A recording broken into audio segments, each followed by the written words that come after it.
across the UK, on DAB+, on your smart speaker, on your smart TV, and on your side. This is Talk.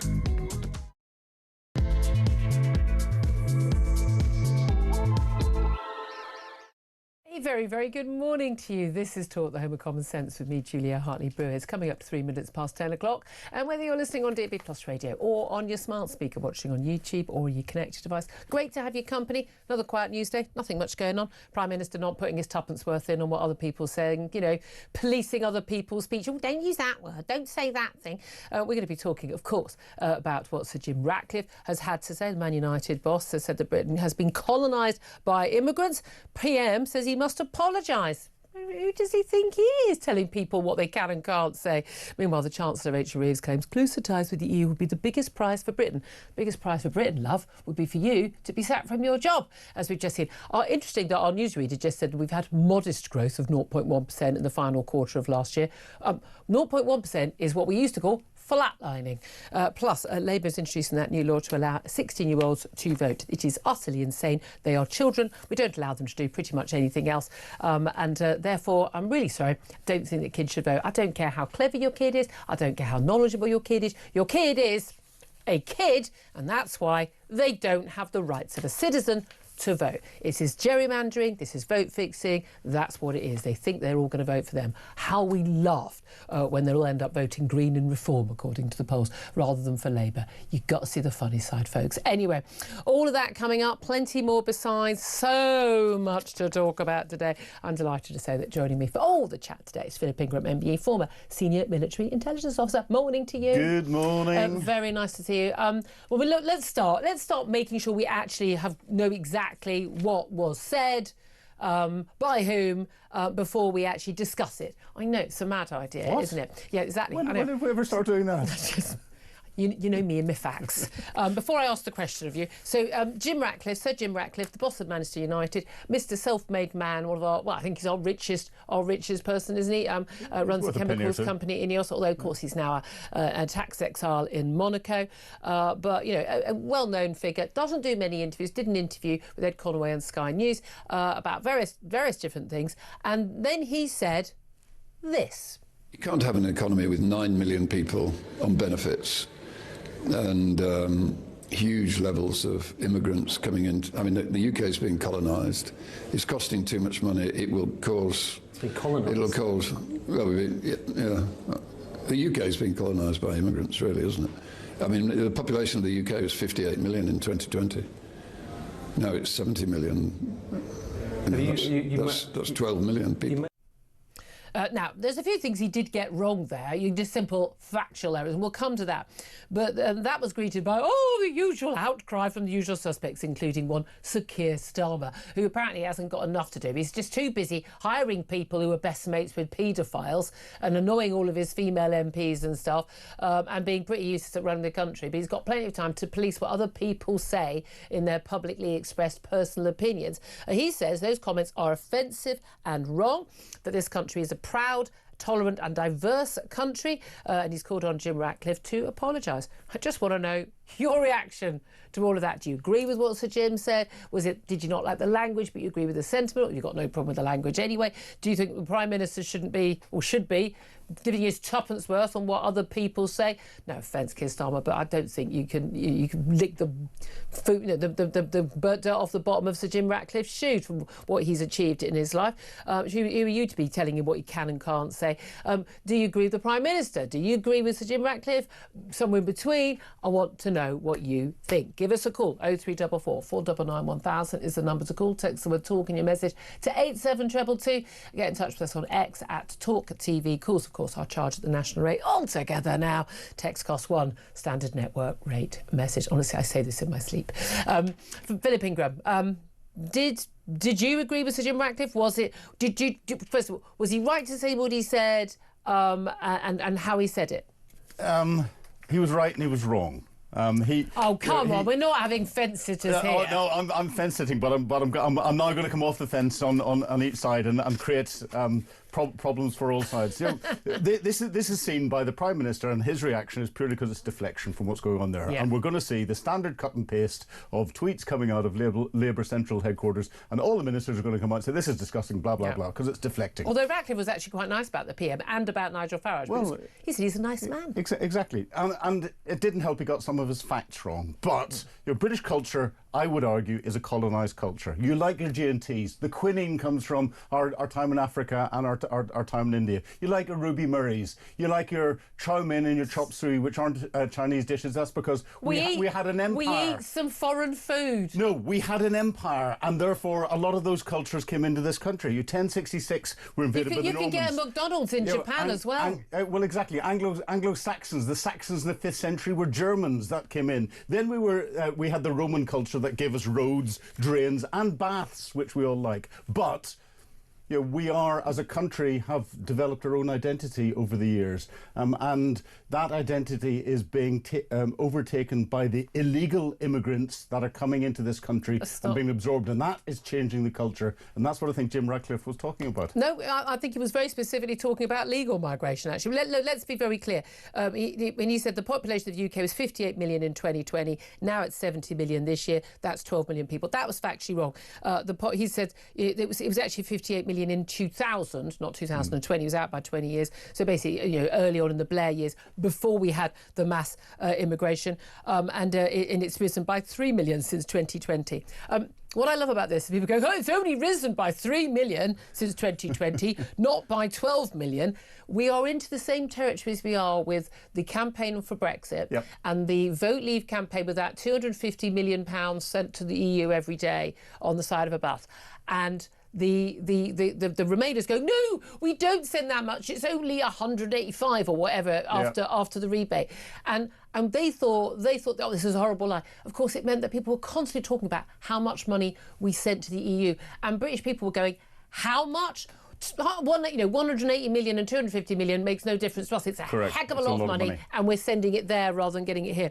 When you say it's only 3 million people since 2020, okay, but 12 million people in total increase of the population, most of which has been as a result of migration, whether it's people arriving here or them having children. But again, nevertheless, as a result of immigration, people go, how many? Even 3 million since 2000. That is 1,643 more people arriving in this country every day. And that's the net figure. Yeah. That's the net figure. OK, this is the thing. My thing is, like, he also talked about 9 million working age benefit, 9 million people on benefits. It's only 9 million on working age. We've got loads more other people who are living, OK, people who paid their pensions, and younger people as well. But we have a massive issue. We have a massive issue in terms of the number of migrants who are on benefits. These are undoubtedly issues, and they're only becoming issues in the public and in our politics because certain people have been raising them. I'm saying, Nigel Farage, other prominent people have been talking about them. Otherwise, we've been told for years, net immigration on grand scale is a good thing. It is bringing us economic prosperity. Well, we just got the latest figures.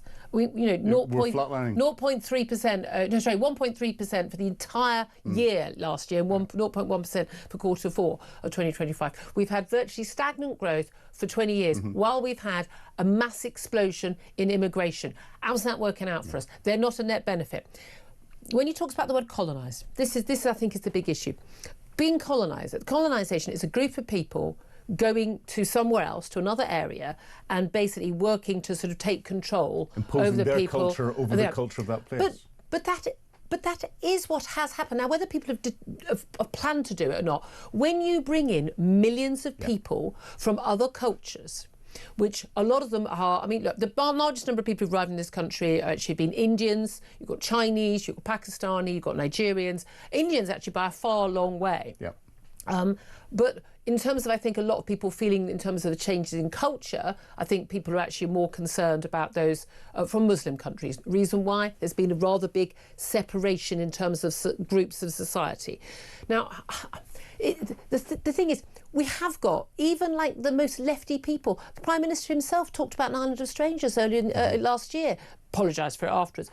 We do have whole swathes of our cities where our whole neighbourhoods are just one ethnic, religious, national heritage group. They don't mix with other people, they don't speak the English language, they don't speak to anyone outside their group, they go to the same schools, they go to the same places of worship, they socialise together, they work together. And then we've got demands for blasphemy laws. Yep. We've got the influence of the pro-Gaza MPs. Sharia law demands. Infecting our foreign policy and our attitude towards Israel. I'm sorry, what he said is true. Yeah. I live in Birmingham. I see that, and this is where you get. Then why shouldn't he say it? He should say it. But you get two sets of this. And here's, I'm not sitting the fence with this, but there's people that come into this country and will integrate into the culture that has been built up. That is a multicultural society, and they'll come and be British, because British culture is multicultural by de facto. But then you get people who come in and try and impose their cultures onto British culture and will not integrate and absorb. And that number is growing. And you're exactly right. You get these communities of primarily Muslims in different areas who will stick together. And then the government changes the two-child benefit rule, and that two-child benefit rule, it has been proven, is going to benefit more people from these Pakistan and Bangladesh in particular. These communities that are not integrating into society, that are not working, that are not net contributors to what's going on financially or culturally or anything else, and it's creating further diversity. And therefore it's something we should be worried about. Enoch Powell said it. The biggest lie that is told about this country is that we are a nation of immigrants and that we are built on diversity. We are the exact opposite. Since 1066 and the Norman Conquest, we have had virtually no major influx of migrants until Blair from 1997-2000 onwards, when it has exploded, despite the express will of the people expressed at every general election that we wanted those numbers to come down. Labour and the Tories afterwards, and you know, I mean, Labour, it'll come down net under this Labour government because of stuff that Rishi Sunak enacted rather late in the Tory governments. But it is carried on going up and up and up exponentially. We are not a nation of immigrants. We are incredibly homogeneous, very culturally similar group of people. You know, the biggest difference between being Scots and Irish and Welsh and, I mean, come on, we are a very... The evidence is... Let's talk whiskey. And we're told diversity is our strength. No, actually, there's no evidence that diversity in a nation, it promotes strength. It doesn't promote community cohesion. It doesn't promote trust. It doesn't make people happier. The happiest, most cohesive societies in the world are not diverse. Now, this is already, as these things always are, already turned into an issue of race. Already we've had, I mean, for some reason, Today programme on Radio 4, they decided to invite on the sort of the Muslim Manchester United Muslim fans group, or whatever they're called. What? Why is that? Why does that group even exist? How is the God you worship remotely relevant to the team you worship? I do not get that, and that is part of the problem. But it's nothing to do with race. There is no. Jim Ratcliffe didn't mention race. He's talking about culture, and he's talking about money. He's talking about a large number of people coming to this country, changing our culture, dominating our culture, not assimilating. But, I mean, I think we can read into that, but also not financially contributing. And what's the hit back? Well, he's a tax exile. He's moved to Monaco. If I could save £4 billion on my taxes, I'd move somewhere. I'd move somewhere warmer and nicer too. Exactly. But sod that. You know, up until Blair, those that came into this country and integrated into the culture that they found. You know, because they arrived in small numbers. Because they arrived in relatively small numbers, and there was a lot of effort to you know, and people were almost forced into integration. They weren't allowed to have these separate areas purely for their culture. Since Blair came in and brought in his wider tolerance and everything else, we've started to see the separations in this country, and those separations are what are causing real problems across society, because you get divides. As soon as you get divides, then those divides, whether they be cultural, ethnic, religious or whatever, are just exacerbited by but exactly. The Prime Minister talked about us being a proud, tolerant, diverse country. Well, I mean, actually an awful lot of people on his side of the debate, they're not proud of our country. They think our country's done terrible things. Tolerant means putting up with. Well, why should we put up with something we didn't vote for? Yeah. No, I'm sorry. No, you're right. We didn't vote for it. Not only did we not vote for it, we expressly voted against it and were told the manifesto of the winning party at every election from 2010 onwards promised to bring down immigration.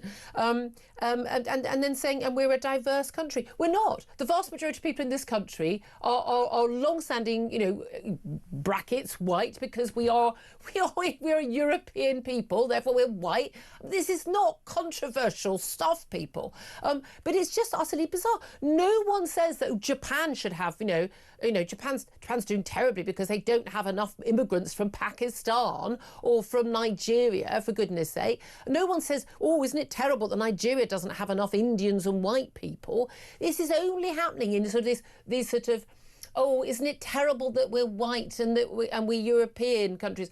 But again, this always comes down to, whether or not people are willing to face up to the truth. That actually having a load of people coming from America or Australia or France or Germany, those people, we're quite happy to have those people. They don't actually disrupt our culture. They assimilate, that more than likely speak the language. And yet people coming from, and again, it's largely third world, still basically peasant-like countries. Pakistan or Bangladesh, I'm sorry, and Nigeria, there's a huge amount of wealth in those countries, in a very few people, but the vast majority of people coming from those countries are not coming here to make a contribution. They are coming here and then they are ending up very soon living on benefits. They are not earning enough to be making a net contribution.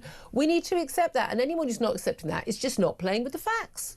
Those that come in that are wealthy from those different countries you mentioned tend to have got their wealth and their culture from British culture that was exported whenever we ran our empire. Also, by the way, I really don't give two hoots how many Man United players are from abroad. I believe it's around 75% of them are from abroad. I'm intensely relaxed about people coming here and earning millions and millions of pounds a year. As long as they pay taxes. And paying tax on it. I mean, I'm sorry. I don't think they're arriving and just saying, "Can we have Sharia law, please?" And forced marriages and FGM. Because we've imported all of that with our wonderfully proud, tolerant, and diverse society. I'm not proud of that. I'm not tolerant about it, and I don't think that diversity is good for us. The bad thing about this is we're seeing our politicians trying to make a racist issue out of this. They always make it about race. When it's not a racist issue. No one mentioned race. It's all exactly. It's all about integration and dilution of the culture that we know. That and sheer numbers. Yes, and the numbers that increase will dilute the culture that we've got. That culture doesn't matter whether you've got white skin, black skin, brown skin, yellow skin. It matters not. It matters not where your third generation parents came from, because you've integrated into society. You're working as a common group. We've now got big numbers who refuse to integrate, who fly their own flags from where they've come from, who will insist on their own laws being applied, and who oppress their own people. And by the way, I've got the same issue with people from Britain who go over the Costa del Sol and demand to have bacon eggs everywhere they go and refuse to learn the language. I feel the same about that. That's it. That's Spain's problem. That's up to them. They can make rules about that. This is my country. This is your country. We get to decide. We have a vote and we get to decide what happens in our country. Yeah. And that's the thing. And we decided, and we keep telling them what we want, and they keep doing the opposite of it, which is why we are in such a mess right now. I just want to know from you, what do you think? I mean, what does Sir Jim Ratcliffe say that was wrong? Don't like the word colonised, but I mean, why are we going to get hung up on that word? He got some of his stats wrong, but ostensibly, I think what he said in terms of the message, sentiment I think was right. Meanwhile, PM absolutely loving this. He can appeal to the left. Hey, squirrel! Every time he does it, I do go, "Where's the squirrel?" Because he's under a lot of basically he's. It's like Andrew and Manderson never met a dodgy billionaire they didn't like. Yeah. It does appear that our Prime Minister never met a big, a new Labour person who was big friends with a paedophile that he didn't like. Big issues with him. Labour women apparently are now furious about the fact that this guy Matthew Doyle was appointed to peer, even though it was known, the Prime Minister's admitted that he had backed a guy who was accused of, charged with, but not actually convicted of having paedophile pictures of a child at the age of 10, for God's sake. I mean, come on. And by the way, people in these scenarios, when they plead guilty to this stuff, they always plead it down. This is the deal. There will be way more. I don't believe for a nanosecond they want way more horrific things on this person's computer. So I'm sorry. God knows what else there were. We've now got a row over the vetting of the proposed new cabinet secretary, Antonia Romeo, her old boss at the Foreign Office. When it says when she was High Consul or whatever she was in New York, that apparently she was a bully and basically some dodgy expenses and the like. I mean, this is just going to run and run. But of course, she's a woman. So he's got to appoint her. But Keir turned around and said, is there anything I should be aware of? And she said no, and he's accepted that. He's such a good barrister when it comes to interrogating people and finding out everything that there is about them. I'd love, if I'm ever accused of a crime, matter of time, right? I'd love him to be the prosecuting barrister. Oh, it'd be fantastic. Totally getting off that case. He'd just believe everything that anyone says, and that's the trouble. The Mandelson affair has wounded him. Fatally, I would argue. It is fatal. And then yesterday, he stands up in Parliament, and I'm going to big someone up I never thought I'd ever big up. Ed Davey skewered him completely. And you could see the way that got straight to Keir Starmer. And Keir Starmer then was forced to come out with exactly the same excuse he'd used at Mandelson. I was told by him that there was nothing. Absolutely. When actually what the facts are proving is he knew beforehand. He's just been caught out, and he's just lied to Parliament. He's so funny. He's really rubbish at testing whether people are telling the truth to him or not. But he's also a really bad liar himself, isn't he? And we all know he's toast. It's just a matter of time before he's gone, isn't it? Andrew, I think we all know he's toast as well, given the spate of different investigations into him. Just prosecute him. He's being probed by criminal prosecutors over the Epstein scandal. The update, I mean, there's been more and more stuff is coming out in America. We've got the tip of the iceberg of this stuff. The stuff we've seen is a fraction of it, and it's redacted. More and more and more is going to come out. We've also now got front page of The Sun, this £12 billion loan from the Queen and King Charles, well, Prince Charles as he was. What, the Queen couldn't have just, the late Queen could have just sold a picture? Didn't she have I've always thought that the monarch would have a spare 12 billion in their account, but this was a loan, not a gift, to pay off Virginia Giuffre. And presumably all the legal fees as well. That would have probably hit well over £1 million.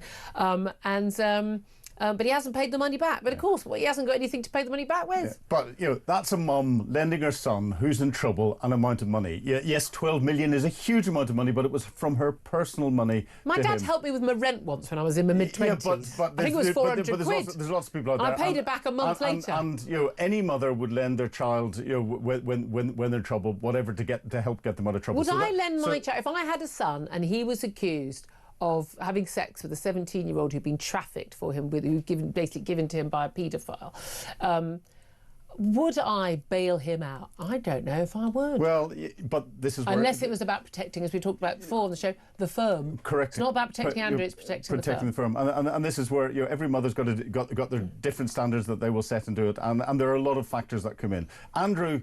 It's been known that he's a nasty piece of work ever since I've ever heard of him, for decades and decades and decades. And therefore, I'm not surprised with what's coming out in the Epstein files. The King has done exactly the right thing in removing all his royal titles and everything else, and with that will come any of the perceived protections that we've got. The only member of the royal family that is protected in law from anything is the King himself. And therefore, it's right and proper that the police investigate this, that, like, if any other potential criminal investigation, which this is, we treat it in that way. Should have been investigated long ago based on the allegations. It should have been, but how many other investigations should have been carried out a long time ago? Mandelson should never have been appointed if the investigations happened a long time ago. Exactly. He's another deflection by the government because he's clickbait and he stops the focus going to Keir Starmer. Absolutely. Something else that I was talking about a lot on the show yesterday, and I have to say, if you follow me on social media, quite a lot of messages last night as well, about this horrific shooting in Canada, high school rampage, killed 8. Thank God, one of the girls that they thought had been killed actually did survive her injuries, very seriously in a hospital. So the Canadian police did a press conference last night, named the school shooter as an 18-year-old. Extraordinarily, though, again, they got themselves in that little muddle they keep on getting themselves into over, who was it? Was it a man or woman? They said a female 18-year-old. After a question to correct it, no, it was a someone who was born a biological male and had transitioned to female. This is Jesse van Rootseller, who killed his stepbrother and his mother before going to the school. They don't know what the motive is yet, and the fact he was clearly deeply troubled, had been involved in the police, had violently attacked people previously. I mean, again, why the hell he had access to guns, I've got to be honest with you. But again, continue to refer to the killer as she and her. The reports, I mean, it took BBC and Sky and others quite a long time after this had been said. You knew there were meetings going, what do we do, what do we do? We've been calling this a female killer. Women don't go on mass shootings by and large, never have in Canada or the US, or in the UK, tiny number in the US. But I knew straight away yesterday morning it wasn't a woman, that it was a man. Basic research clarified that numerous people in a very small town had identified who this was and said it was a male. Even this morning, the BBC just saying a biological male who's transitioned to female. You can't transition to female. If you're a biological male, you're a man, and you're a man for your entire life. Right now, he is a man. He's in a morgue, and his body is the body of a man. And they're still referring to him, although I thought it was interesting, the BBC used they and them pronouns, which, given that he apparently identified as a she, I think it's a bit transphobic, but this is the madness we're in. And I've had all these people say to me, why does it matter? Why does it matter? Because if the police and the media and the authorities cannot be trusted to tell us basic, verifiable facts, like whether someone was a man or a woman, what else will they lie about? If you'd be happy for them to say, this man was black, when you can look at him and go, he's clearly white. If they said, no, he identified as black, he was black.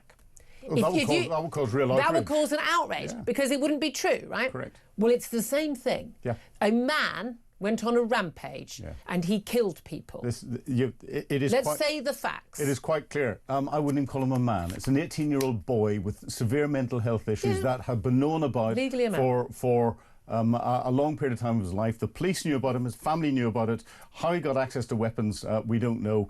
People are getting their knickers in a twist about this trans thing. No, it was a man that a male that carried out this. If one of the victims was someone who they would say a trans woman, but they don't want to say that phrase because it doesn't fit their politics, and then they accuse people like me of stirring up hatred. No.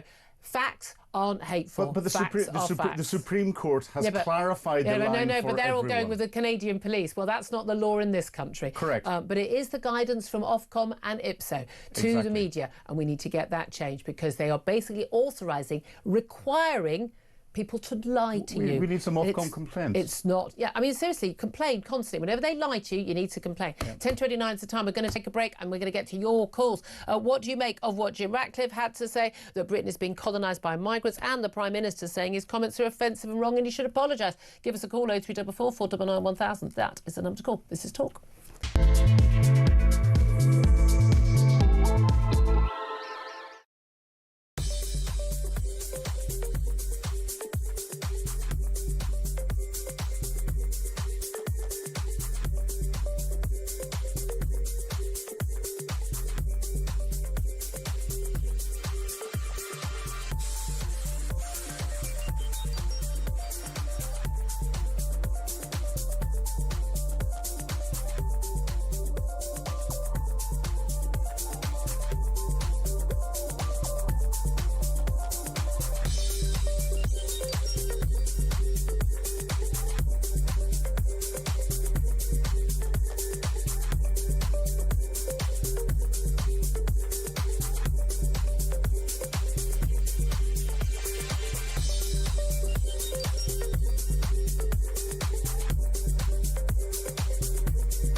We genuinely are on resignation watch. There is absolutely no doubt about it. Labour MPs, they say, listen, Keir, your position is untenable. This is all about appointing that rat, Peter Mandelson, who faces a criminal investigation. Can Keir Starmer survive the Mandelson scandal? We have breaking news for you. We've just been talking about, of course, Morgan McSweeney, the Chief of Staff. We've now had another resignation from Number 10. And Keir Starmer's Director of Communications, Tim Allen, has now also resigned. The plot is thickening. The noose is tightening. The UK on DAB+. On your smart speaker, on your smart TV, and on your side. This is Talk. Good morning, welcome back to the show. 10:32 is the time. I'm Julia Hartley-Brewer. This is Talk, the home of common sense. So let's get some of your messages about Sir Jim Ratcliffe. Sean says he's 100% right, and Starmer makes a fool of himself, demanding that people stop noticing. The only thing offensive is most of the absolute state of this country. Thomas says never apologise for the truth. James says we are being colonised, no doubt about it, and Starmer wants it that way. Immigration ensures he has voters coming into the country. Michael says where in some major UK cities, while white Brits are the minority, you can't really disagree with him. He speaks the truth. Labour says Steve will never win another election. Make Sir Jim Ratcliffe the Prime Minister, says Drake. He actually cares about the country. And Brian says it's not offensive, it's the truth. But we all know Starmer doesn't do the truth. Well, let's go to another caller now. It's a rather different view. Saeed is in London. Saeed, you think that the comments were wrong, don't you? Yeah, I think the comments are wrong. I have a very Saeed, low can you hear you, my love? Saeed? Yeah, hello? Hello? Yes. Hello? Oh, Hello? I got you. I just lost you for a second there. Apologies. I think it was my headphones. Saeed, Yeah, no. well, you don't like what Sir Jim Ratcliffe said? No, I don't. I have a very low opinion of tax-dodging billionaires. I think you said that he avoided tax by moving to Monaco. I think it's just how bankrupt and ridiculous as our system is. Nobody should be able to avoid tax by just moving to a different mansion that he owns. And Wait. You're saying, Yes. wait a minute. So he's not allowed to criticise people coming to this country, but he's not allowed to move to another country. No.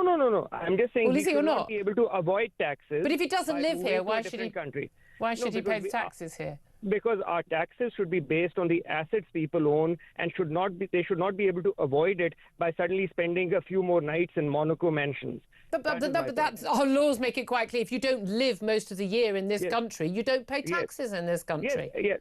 And those laws are very, very one-sided and designed for extremely rich people who have accountants literally tallying how many days and hours people spend in the country. I don't know what you do for a living, Saeed. I don't know what most foreigners does for a living. I reckon that Jim Ratcliffe, in his time, as a working-class lad, he grew up in a council house who's made all this money himself by being a brilliant businessman. I reckon he's paid more tax than all of our audience, you and me, put together in his lifetime. He's paid his dues. No, he hasn't. He is worth 20 billion. He should not be able to avoid 4 billion of taxes by moving to Monaco. And I think we need to start taxing wealth, not income. And I have paid taxes, you have, but I think these super billionaires, they don't pay a fair share, and that's where the money should come from. Do you mind me... But leaving that aside... Okay, go for it. Yeah, move on, yeah.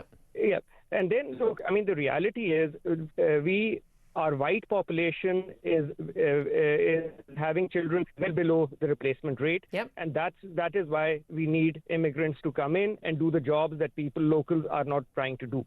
If we look at when we hanker for homogeneity, we can look at Japan, which has a massively aging population because they have always kept a lid on migration. And that is not a successful business model for anybody.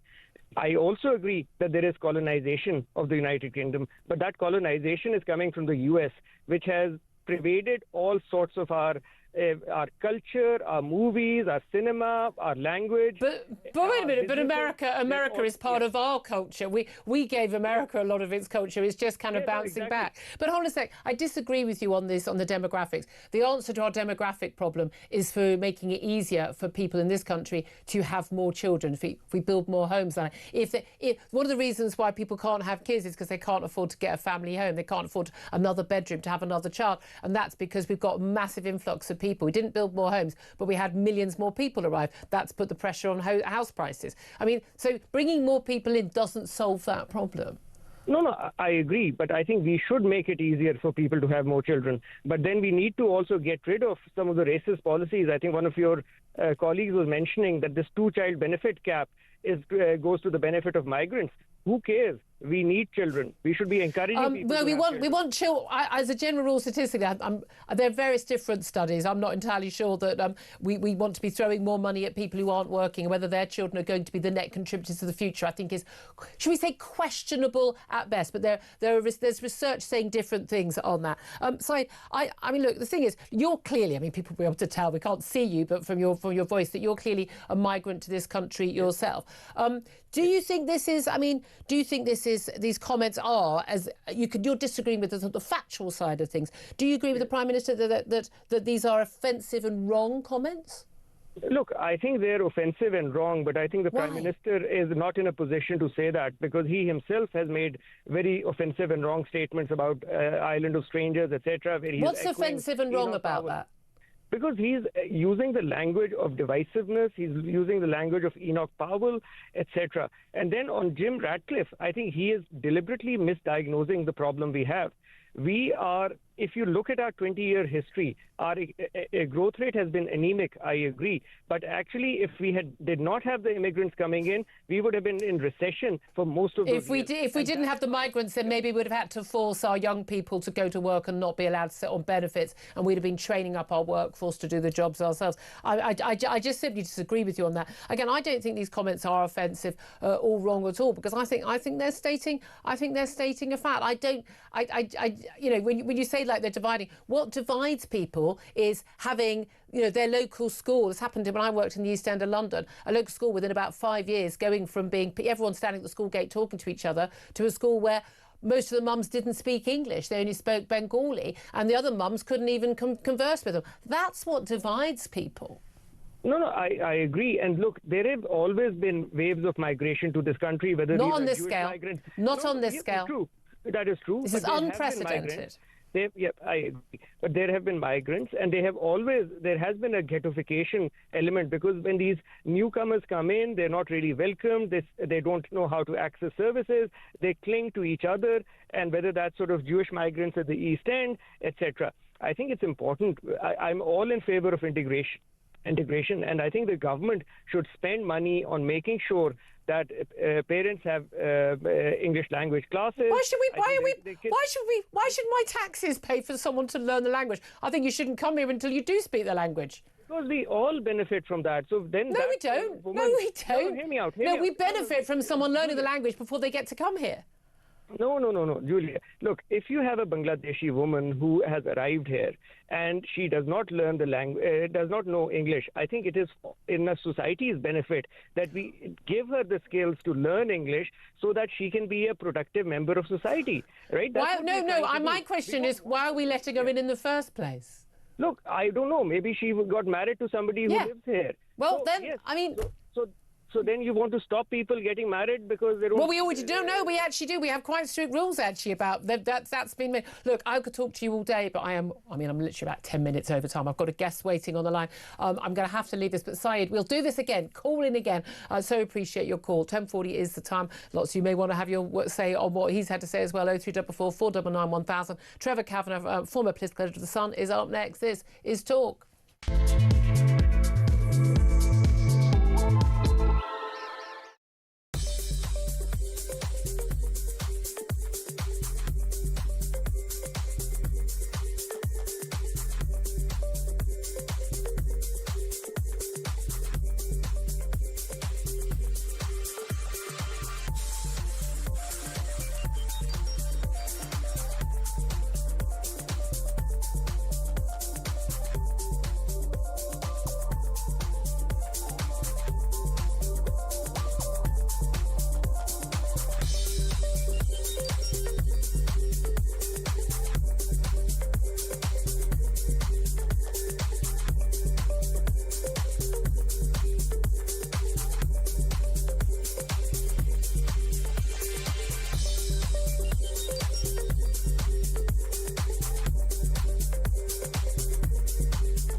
Across the UK, on DAB+, on your smart speaker, on your smart TV, and on your side. This is Talk. This is Talk. Welcome back. 10:41 is the time. Let's get straight to my next guest, waiting very patiently on the line, Trevor Kavanagh, former political editor of The Sun. Good morning to you, Trevor. Good morning, Julia. As you go, we've got quite a heated debate. We've had quite a lot of heated debates already, and it's only 40 minutes into the show about what Sir Jim Ratcliffe had to say. He's basically said, you know, you can't have an economy with 9 million people on benefits, huge levels of immigrants coming in. The UK is being colonised. It's costing too much money. The UK is being colonised by immigrants, isn't it? Prime Minister says these are offensive and wrong, these comments. Are they? No, of course they're not. They're a breath of fresh air. I mean, he's stating the obvious, and I think that a very large majority of this country's voters will agree with every word he said.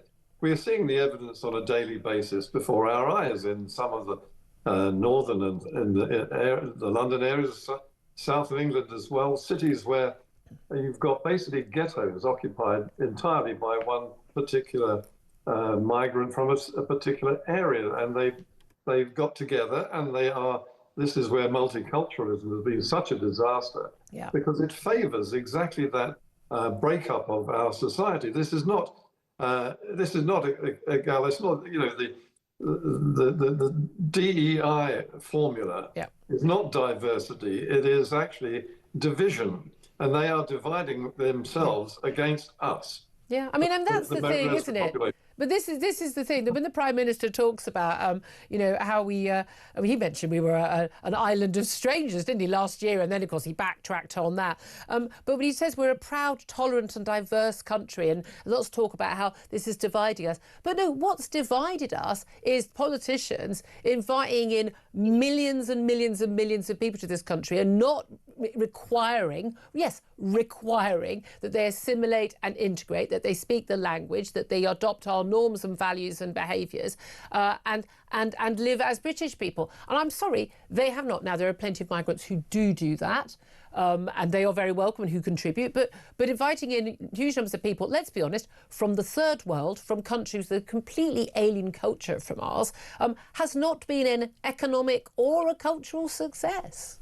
No, and what we have to make sure people understand is that this is not a race issue. It is a cultural... They wanted to turn it into that, though, didn't they? Of course they do. We're all racist and fascist if we raise a single word of warning or alarm. But this is about culture and religion, and in particular, as far as religion is concerned, Islam. And we are seeing examples of this in so many areas, in crime, in attitudes, in the way that people are increasingly, especially women in the society of Islamic, wearing not just the headscarf, but the full veil, so that all you can see is the eyes. Now, I think that is a challenge, a deliberate challenge to the resident existing population. It's a political ideology on our streets, yes. Indeed, and not just to white people, to people like, I don't know which faith or religion Saeed follows, but to people from Indian origin, from Chinese origins, from any other area of our immigrant population. This is a direct challenge, an affront, an act of aggression, at least of assertiveness, which is bordering on aggression. I find the burqa hugely offensive as a woman, hugely offensive, and actually feel quite physically sick whenever I see a woman wearing it, especially when she's walking with a man who's wearing like a t-shirt and shorts.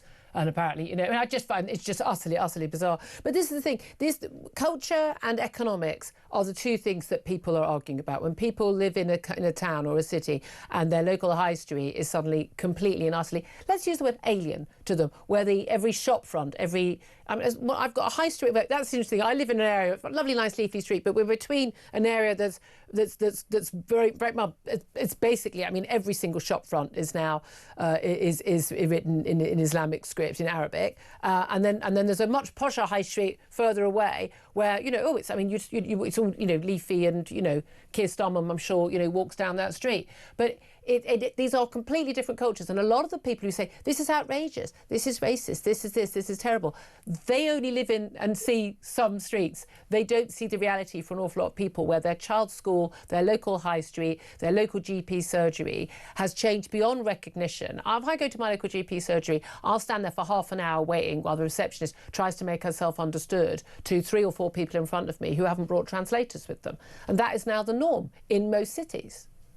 Well, I agree with every word you've just said, Julia, and I think that the overwhelming majority, not just of your listeners and viewers here, who may be of a certain inclination anyway, right of centre at least, but I think for the overwhelming majority of people across the country, except those who have taken it upon themselves to say that this, what I regard, and as Jim Ratcliffe has suggested, this invasion of people who are not intending to learn the language or our culture, or follow it, or abide by it, or in any way accept it as the way of their lives. So this is a divisive situation which is growing deeper and will get worse as time passes during the remaining years of this ghastly government. Do you think this is remotely relevant that Jim Ratcliffe, and it's something that Saeed Al-Qawla made, is a tax exile now, or that he co-owns a football team which has 75% non-British players in? Are those two facts relevant to this? Utterly irrelevant. And I think it made the point that Jim Ratcliffe started off with nothing. He lived in a council house. He had to risk his home with the agreement of his wife, mortgage his home in order to get into a business which he then built and developed into the biggest in the country. And he's employed hundreds of thousands of workers as a result and paid salaries to them. He is a benign influence in this country, not, as Saeed suggests, someone who's living like some sort of beggar on our benefits. He is paying his taxes. Yeah, I mean, and that's the thing. And again, it's like, the foreign football players. If you want to pay people millions of pounds and they pay millions of pounds in tax, I'm all for it. But that's the reality, isn't it? Because one of the key comments he was making was about the 9 million people on benefits. Now, that's working age people who are on benefits, who an awful lot of whom, frankly, are perfectly able-bodied and should be working and are being allowed not to. And that was one of the key points he was making as well. And that's kind of been lost in all of this. No, and I think it's the point that you made, that this is the result of many years, actually, of government failure in policy, where we have imported ready-made workers from abroad. Yep.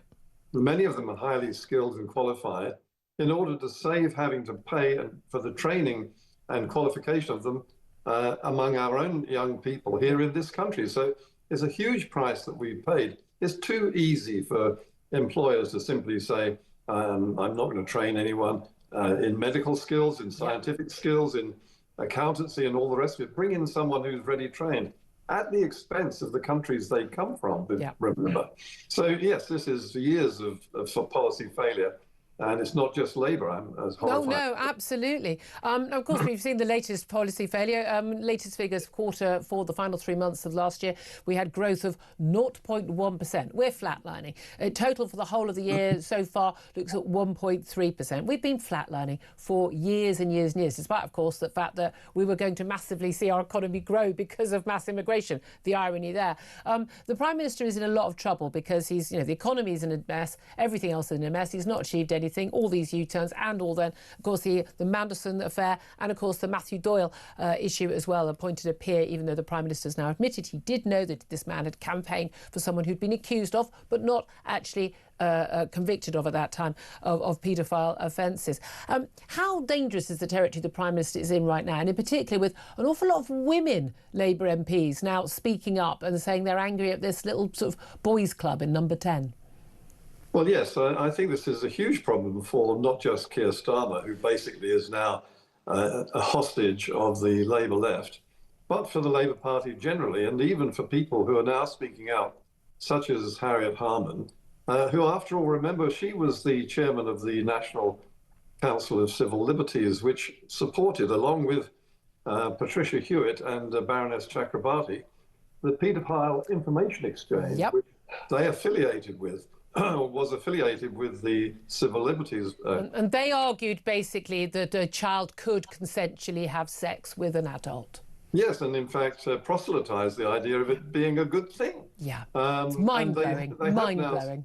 They have now since, or at least two of them, Patricia Hewitt and Chakrabarti, have apologised. So Harriet Harman resolutely refuses to apologise for that. Yep. But look, this also spreads back to the child grooming gangs. These are children too. They're not adults. These are young white girls, often as young as 14 and even younger than that, who are being brutalized and raped and trafficked by mainly Pakistani origin people living in the very communities we've been discussing, which are separate, utterly separate. They are indeed ghettos or colonies of immigrants. And that really epitomises everything that Jim Ratcliffe was saying. Yeah, absolutely. Really good to talk to you, Trevor Kavanagh, former political editor of The Sun. Thank you very much indeed for that. Very quick response to all of that from Philip Ingram. Well, he's talking complete sense. The deflection of the wars about taxes and taxes, that's another deflection. This whole thing is a deflection operation. Yeah, absolutely. That squirrel you keep talking about. Yes. Going to take a quick break. Going to get to more of your calls and bit tight on time, so the guest we were going to talk to about votes at 16, James Mathewson, we're going to talk to him in about 20 minutes about that. Should we be having votes at 16? The law's going to be brought in, introduced today, that's going to allow basically kids to have a say over who runs our country. I mean, basically we've got kids running the country, haven't we? But there we are. I'm opposed to it because it's frankly mad, but there we are. What's another mad policy between friends? That's up next. This is Talk.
We genuinely are on resignation watch. There is absolutely no doubt about it. Labour MPs, they say, listen, Keir, your position is untenable. This is all about appointing that rat, Peter Mandelson, who faces a criminal investigation. Can Keir Starmer survive the Mandelson scandal? We have breaking news for you. We've just been talking about, of course, Morgan McSweeney, the Chief of Staff. We've now had another resignation from Number 10. Keir Starmer's Director of Communications, Tim Allen, has now also resigned. The plot is sickening. The noose is tightening.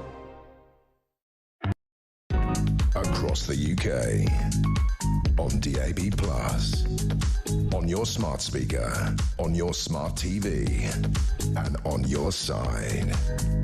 This is Talk. Good morning, welcome back to the show. This is indeed Talk. 10:54 is the time. Let's take more of your calls on this Jim Ratcliffe comment, apparently, which is completely offensive and wrong, according to the Prime Minister. I just love the idea of the Prime Minister telling our most successful billionaire, self-made mad businessman, to apologise. Who the hell does he think he is? Policing other people's speech. Oh, of course, that's exactly what Labour do, doesn't it? Anyway, I'd love to hear your thoughts. 0344 499 1000. Let's go to Daniel, who's in Epsom. Been very, very sweetly waiting on the line. Daniel, what do you want to say about what Ratcliffe had to say? Hey, Julia. Hey, Philip.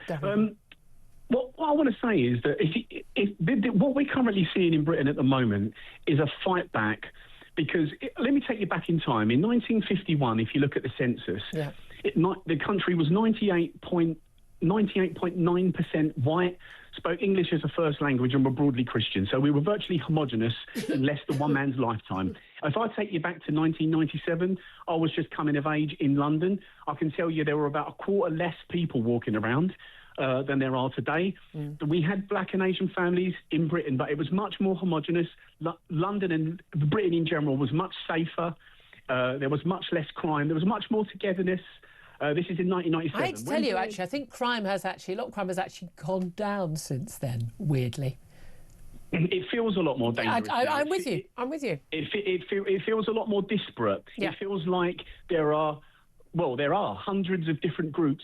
Everyone in the boat is rowing in a different direction, when not so long ago, everyone was rowing in the same direction. And the thing is, as well, what you have to bear in mind is across the last 6 or 7 general elections, the British public have given successive governments we've told them that we wanted illegal immigration stopped completely and legal immigration to be very selective and low in number. And both of them have ignored us. And now they're all holding their pearls going, oh, they're going to vote for reform. What did you expect? Yeah, exactly. But they didn't just ignore us. They expressly told us in their manifestos that every single winning party, that they would do the exact opposite of what they then went on to do. They lied to us absolutely blatantly. And they wonder why we're angry. Yeah, and the British public in the last 6 or 7 general elections, on the doorstep, one of the top topics has been immigration, because we can see the decline and degradation around us. We can see that things are getting worse. Yeah. And we've imported lots and lots of problems that we didn't used to have. We've got violent gangs in our towns and cities. Mm-hmm. We've imported FGM, honour killing, sham marriage, suicide bombing, the full veil, grooming gangs. You've got cousin me, you've got all these things that didn't exist a couple of generations ago. And we don't want it. We've never wanted it, okay? And we're well within our rights to be angry now and say we've given you explicit instructions over the last 30 years to stop this, and you've not done it. And now we have an opportunity to vote for reform, and we are going to give you one almighty kick right up the jacksie, and you deserve it. And that's what a lot of people will be cheering you on, Daniel. Thank you very much indeed for that. Andrew is in Liverpool, wants to have his say. Hi, Andrew. Hi, Julia. Good morning. Jim Ratcliffe is absolutely right when he says we're being colonised. We're being colonised by invasion, and Keir won't like that word because he doesn't like the truth anyway, does he? Yep. And that's what I Why would you say those words are the right words? Because lots of people are saying they kind of agree with Ratcliffe, but they don't like the language. Well, this is the wokeness that we're a part of in the country, I'm afraid. It's just nonsense. They don't like the truth. It's nothing to do with the language. They just don't like the truth. Yeah.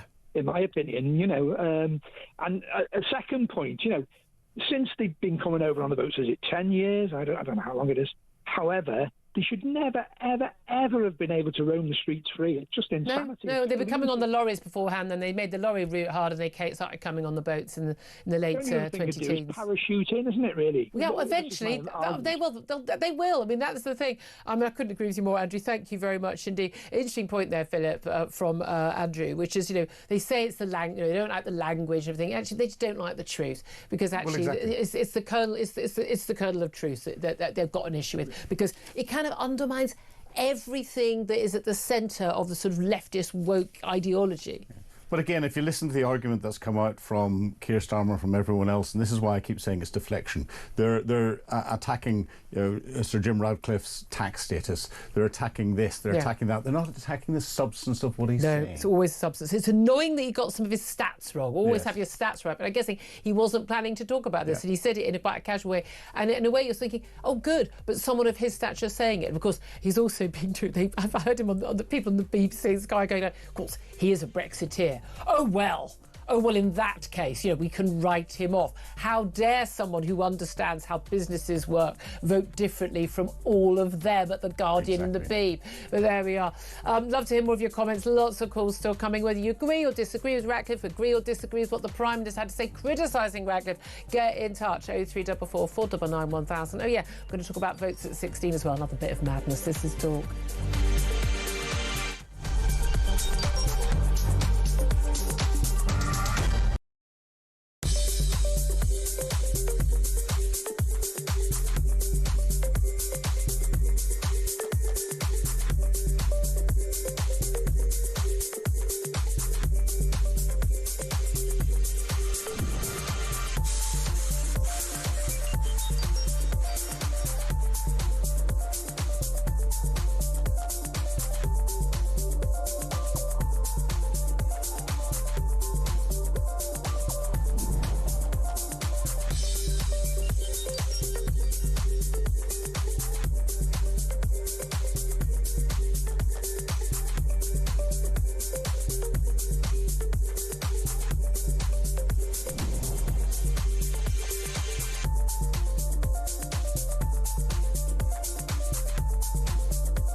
across the UK.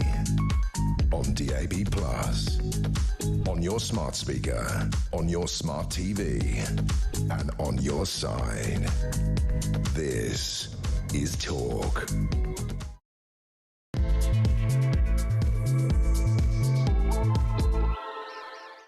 Very good morning. Welcome back to the show. It's approaching 3 minutes past 11 o'clock. This is Talk, the home of common sense, and I'm Julia Hartley-Brewer. And it's always a rip-roaring show today. If you missed anything from the show, you can always go to my YouTube page, hit subscribe, never have to miss a thing. It's easy to find. It's called the Julia Hartley-Brewer Show. There you go, nice and simple. Coming up in this hour, we're going to be discussing more about the Man United boss, Sir Jim Ratcliffe, saying that Britain has been colonised by immigrants. A lot of people are unhappy about his language, including the Prime Minister. He says those comments are offensive and wrong and has called on him to apologise. I don't know who Tom thinks he is, telling other people what they can and can't say, especially someone who, by the way, no longer lives in Britain. He's now paying tax in Monaco, saving himself an absolute fortune. And everyone, can we all stop pretending we wouldn't do exactly the same in his position? Also going to be talking about the Equalities Minister, Bridget Phillipson, who has said yesterday that workplaces will be exempt from guidance on single-sex bases. How can workplaces be exempt from the law? The law is clear. The Supreme Court made it clear last April. So we'll talk about that. Plus, of course, the ridiculous situation in Canada, that horrific mass shooting at a school where the police there and the media there and the media here have got themselves and their knickers in a twist over calling the man who shot those children and adults what he actually is, a man, insisting on saying he was a biological male who identifies and had transitioned to be female. No such thing. It was a man who committed that crime. We're also going to talk about the ongoing criminal probe into disgraced Andrew Mountbatten Windsor over his involvement with Jeffrey Epstein. Oh yeah, and Labour introducing that law today to allow 16-year-olds to vote. The hilarity when they all vote Green and Reform instead of Labour. You've got to see the funny side, even though this is an absurd new law to bring in. Anyway, all of that coming up. I particularly want to hear from you what you make of the Man United boss Jim Ratcliffe saying Britain has been colonised by immigrants and the Prime Minister's criticisms. What's your reaction? Whose side are you on? Pretty sure I know whose side you're on. Do you have any issue with the language, or are people just making up that sort of pretence because, as one of our callers has just said, they can't handle the truth about what Jim Ratcliffe had to say? Give us a call. 0344 499 1000 is the number to get in touch. You can text the word talk and your message to 87222. You can get in touch with us on X at Talk TV. Calls are charged at the national rate, and text, of course, costs the standard network charge. Philip Ingram, delighted today, still joining me in the studio, former senior military intelligence officer. I forgot your MBE then. Philip Ingram, MBE. Good morning to you. Good morning again. Very much. Were you vetted for your MBE? Let's talk about vetting in the last couple of weeks. You're vetted through the whole of your career, different levels, and yeah, vetting is very interesting. I had a vetting unit as part of my battalion. I'd love to know what they know about you. Do you think I'd pass vetting? Do you think I passed vetting to be an ambassador? Well, it depends at what level. Depends ambassador where, but and depends. Not what, the US is. I think the answer depends what political top cover you've got. You know, there are certain barristers that would be able to drill into some things that you might want to keep hidden. There's other barristers. Oh, there's plenty I want to keep hidden. Yeah, I'm okay. Go. All right, you're okay. I'll accept you. Okay, good to know. Thought I'd ask. Obviously, lots of the conversation today is about Sir Jim Ratcliffe, the Man United boss, and of course, boss of Ineos, self-made man. Grew up in a council house, went to grammar school, but still had grammar schools, and went to uni, and then basically set up his business, as Trevor Kavanagh was pointing out, you know, to mortgage his own home to basically set up a business. Immensely successful, you know, richest man, the biggest businesses, massive employer. I think we should listen to this man when he talks about things that he feels strongly about, but he's got in quite a lot of trouble, and he's been called to apologise and told that his words were offensive and wrong by the Prime Minister of this land, trying to deflect attention from some of his own problems, I think, because of an interview that he gave to Sky News with Ed Conway, a man I've got loads of time. He does the most fantastic economic analysis, and in quite a wide-ranging interview, Jim Ratcliffe said this: You can't have an economy with 9 million people on benefits and huge levels of immigrants coming in. I mean, the UK is being colonised. It's costing too much money. It will cause... It'll cause... Well, yeah. The UK is being colonised by immigrants, really, isn't it? I mean, the population of the UK was 58 million in 2020. Now it's 70 million. That's 12 million people. Now, I mean, he said it twice. He definitely wanted to use that word colonised. He was actually wrong about the population figures. The population wasn't 58 million in 2020. It's 70 million now. It was 58 million in 2000. The population, I think, was 67 million in 2020. But what I love about this, Philip Ingram, is that people go, no, those figures are wrong. And you should always use correct figures. Again, you know me, big on the facts. But when they say, well, look, it's only 3 million people who've come since 2020. That is, done my maths, 1,643 people arriving a day. That's net. That's net, by the way. There's lots more people who've come, and then lots of Brits have left, and people come and go, and the students are like. But overall, we've added an extra 1,600 people a day since 2020. That's a big queue. That's a heck of a lot of people. And again, people have noticed that. It's crowded on the trains and on the buses. It's crowded on the roads. House prices have gone up because there are more people competing for, let's face it, pretty much the same number of houses. Yeah. You can't get a hospital appointment. No, they're not all working in the NHS. They're largely the patients. You go to any NHS hospital, I will guarantee you that half the people sitting in that A&E waiting room, and it certainly are when I go, don't speak English as a first language, or frankly, often at all.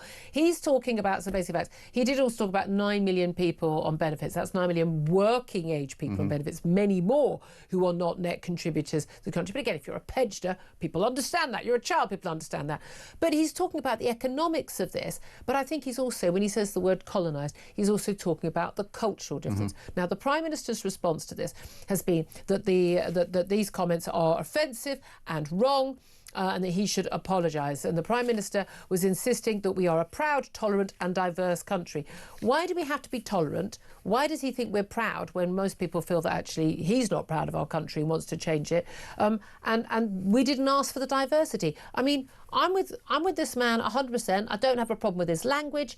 I wish he'd got his stats right. But at the end of the day, we should be listening to this person. He's saying what millions of people are thinking. Yeah, the Prime Minister is zooming in on minutiae, and he's trying to attack anything that is around the outside of what Sir Jim Ratcliffe said rather than the substance of it, because the Prime Minister knows that the substance of it is right. And actually, if you then zoom out even further, the worrying thing is, and we've had a number of people criticising Enoch Powell's 1968 Rivers of Blood speech, and that Rivers of Blood came from a classic quote, not him saying this is going to happen. But a lot of what he has suggested is going to happen is the way society has been polarised today. But the mass scale of immigration would lead to divisiveness and division. And that is exactly what is happening in our society. And we should be, our politicians, instead of criticising him for his tax affairs, or criticising him for getting statistics wrong, or criticising him for doing something else, need to zoom out and look at the bigger picture and suddenly go, we do have a brewing problem here. And if we don't deal with it But numerous soon. Prime Minister, David Cameron identified things. Baroness Louise Casey, who's been trusted from everybody, from every Tory, every Labour, grooming gang victims and other, as someone who speaks a lot of sense, talking about how we've got completely unintegrated communities. We're told we're multicultural. No, I don't want to be multicultural. I want one culture in this country. I want it to be British culture, because I consider our culture to be superior to other cultures. I do. That's why I choose to stay in this country. I don't want to live in a country where it's okay to cut the genitals of a baby. I don't want to live in a country. I'm opposed to male circumcision as well, by the way. I don't live in a country where girls are married off to their cousins. I don't want to live in a country where men can beat their wives and it's still legal. I don't want to live in a country where if you leave your faith, you can be executed. I don't live in a country where you can't criticise religion of any kind. I don't want to live in those countries. I'm sorry, I don't. And so I choose not to. And if that's how you feel, don't live here, is my view. But this is the thing. He's saying stuff that a lot of people know to be true, and our politicians have been ignoring for a very long time. Every now and then they come out and say it, like David Cameron did. Like Rishi Sunak touched on it a bit. Even Keir Starmer a year ago was talking about we are an island of strangers. Oh, then he backtracked. I haven't actually read the speech. But we are an island of strangers. We have brought in not just millions of people who are not net contributors to this country, one person doing low-skilled, low-wage labour with largely a man, with a wife who doesn't work or speak the language, and 4 kids, is not going to be a net contributor to this country. They are not, I'm sorry. Moving into an area where everyone else is from the same national heritage, not speaking the language, not mixing, not integrating. I'm sorry. This is a disaster economically, it's a disaster culturally, it's a disaster socially, and it has divided our country. So people pointing out facts doesn't divide the country. The actual facts are what has divided the country. our politicians don't want to do anything about it because it means taking a longer-term view. It means doing things that are going to upset constituents in some of their more marginal say it like it is. We've got a load of Labour MPs who rely on a large contingent, Correct. particularly a Muslim vote in their country, and they don't want to upset those people. Let's just speak plainly. Some of those are ministers. So you know, this is where West Streeting, hello, if you're watching. Yeah, well, Lisa Nandy, you know, I've just mind dumped her name. MP for Yardley, MP for Women, who doesn't do anything to criticise the rape gangs and everything else. Jess Phillips, that's it.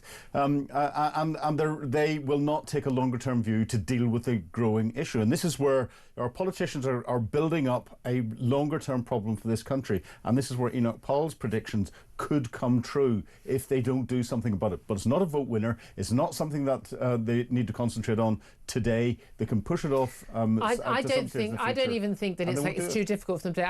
I think to face up to this undermines the very foundations of sort of leftist wokist thinking, which is that British culture and history and identity is bad. White people are awful and racist and have a terrible history. Brown people from wherever are victims. The immigration, diversity are, by their very nature, a good thing. These are, and the immigration definitely to this country has been an economic miracle for us, despite the fact that our economic statistics quite clearly show that it has not been. And the argument that, well, it would have been worse without these people is abject nonsense.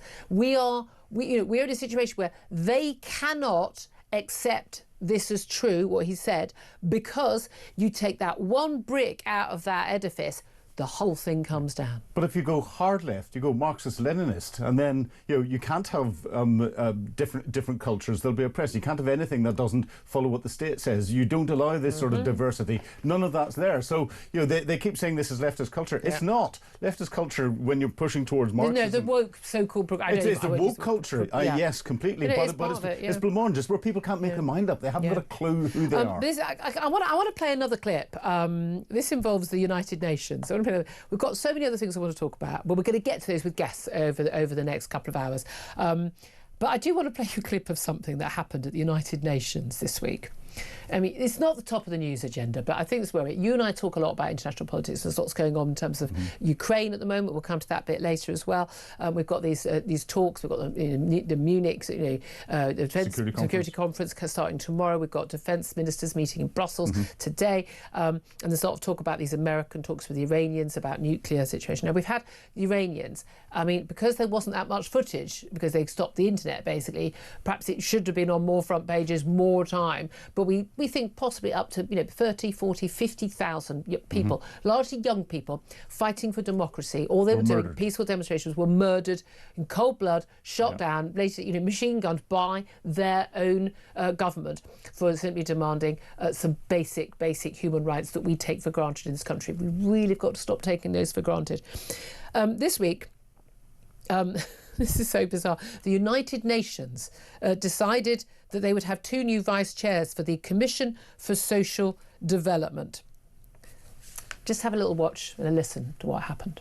May I take it that the Commission wishes to elect by acclamation Mr. Abbas Tajik of the Islamic Republic of Iran and Mr. Shahryar Hajiev of Azerbaijan as vice chairs of the 65th session of the Commission for Social Development. I hear no objection. It is so decided. No one even objected to this, OK? So the United Nations has just elected, without objection, Iranian representatives, so Iran, as the vice chair of the UN Commission for Social Development. What does that UN Commission do? It prioritises advancing, I kid you not, democracy, gender equality and fostering tolerance and non-violence. You could not make this up. When you listen to the UN criticising Israel and giving nonsense pronunciation, things about colonisation, all of that, the nonsense that they do, decolonisation, all that stuff, and war crimes. This is the same organisation that thinks that a government that has just murdered in cold blood tens of thousands of their own young people peacefully demonstrating on the streets, that they should be put on the UN Commission for Social Development.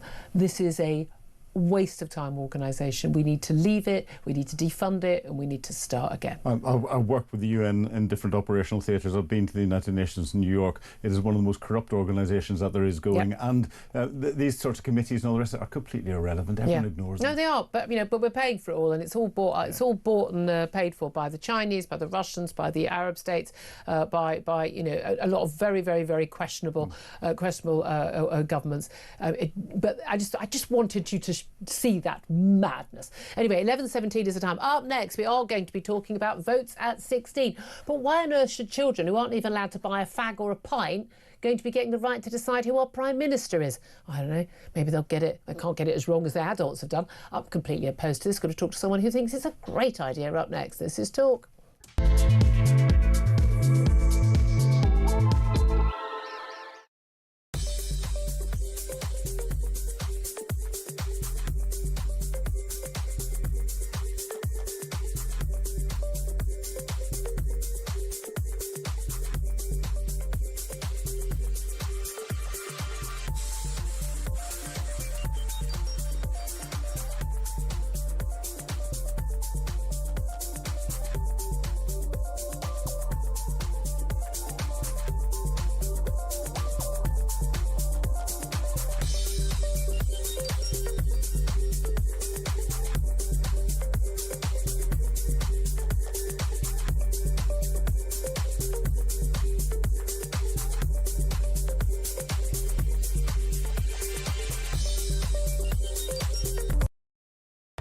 We genuinely are on resignation watch. There is absolutely no doubt about it. Labour MPs, they say, listen, Keir, your position is untenable. This is all about appointing that rat, Peter Mandelson, who faces a criminal investigation. Can Keir Starmer survive the Mandelson scandal? We have breaking news for you. We've just been talking about, of course, Morgan McSweeney, the Chief of Staff. We've now had another resignation from number 10. Keir Starmer's Director of Communications, Tim Allen, has now also resigned. The plot is thickening. The noose is tightening.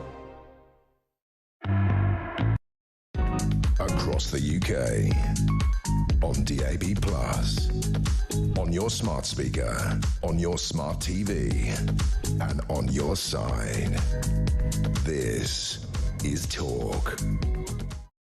Good morning, welcome back to the show. It's 11:20. Let's go to my next guest now, who's James Mathewson. He's a former spokesman for the Labour Party, no longer a Labour Party member, and a commentator as well. Good morning to you, James. Morning, Julia. Thank you very much for joining us. Now, you don't often support a lot of the things that any government is doing, let alone the Labour government, but I think you are rather in support of this new law that's been laid down today, which will allow 16-year-olds to vote for the very first time. Why do you think that's a good idea? Yeah, absolutely. It's been something that I've cared about for some time. I saw the results in Scotland. I live up in Edinburgh now, but I saw the results in Scotland during the referendum, obviously on the UK membership, when they engaged it and they extended it, and I saw how kind of transformative it was for a lot of communities and for a lot of young people especially to feel engaged. You know, there's a lot of statistics that point that if people get engaged younger, that they start and maintain that engagement with democracy, which is obviously a good thing for all of us. And I just think that young people, there's been so many monumental changes, right, in recent years, so many monumental decisions made, whether it be through referenda, whether it be through just elected representation. But those young people don't have a say in that. And then immediately a lot of them, you know, either go into the world of work or take up university places or apprenticeships, whatever it may be. And they haven't had a say, and they haven't been able neither of the 15-year-olds, should they have a say? Well, no, because there has to be a cut-off. There has to be a cut-off. And we decided the cut-off. We decided that the cut-off at the age of which you obtain these citizenship rights of voting is when you're an adult. So why 16? Well, that's it. I mean, if it's 16, there's no argument why it shouldn't be 15 or 12. Because or there's 8. obviously a cut-off point. I mean, that's not... Yeah, but the cut-off point should be when you're an adult, shouldn't it? As opposed to sometime through your teenage years. But if you look at the things that you can already do when you're 16, if you look at the decisions you can make for yourself, if you look at a lot of the things that you can do and choose to do... What can you do when you're 16? It isn't aligned. What can you do when you're 16, other than have sex legally? Well, yeah, it's the age of consent, which means that we know that that person has made up their mind and able to make decisions. And what else? Think. Well, it's not me saying what's already No, in place. I'm just saying, this is the interesting thing, that in recent years, we have racing. So, for instance, you used to be able to get married at the age of 16 with the permission of your parents. Now you can't. It's 18. You used to be able to buy cigarettes at 16. You can't. You have to wait until you're 60. You can't buy a vape when you're 16. You can't buy alcohol legally when you're 16. You can't. You can join the army, but you absolutely don't go anywhere near the front line when you're 16. They're even going to stop them having social media until the age of 16. That seems to be the plan. And then the next day you'd be allowed to vote, but you wouldn't be allowed to, see any of the campaigning before then. I mean, we've got to a point where we are saying that 16-year-olds who are children are not allowed to do more and more things before the age of 18, and now we're suddenly saying, but they are responsible people. They should have a say in how they govern the country.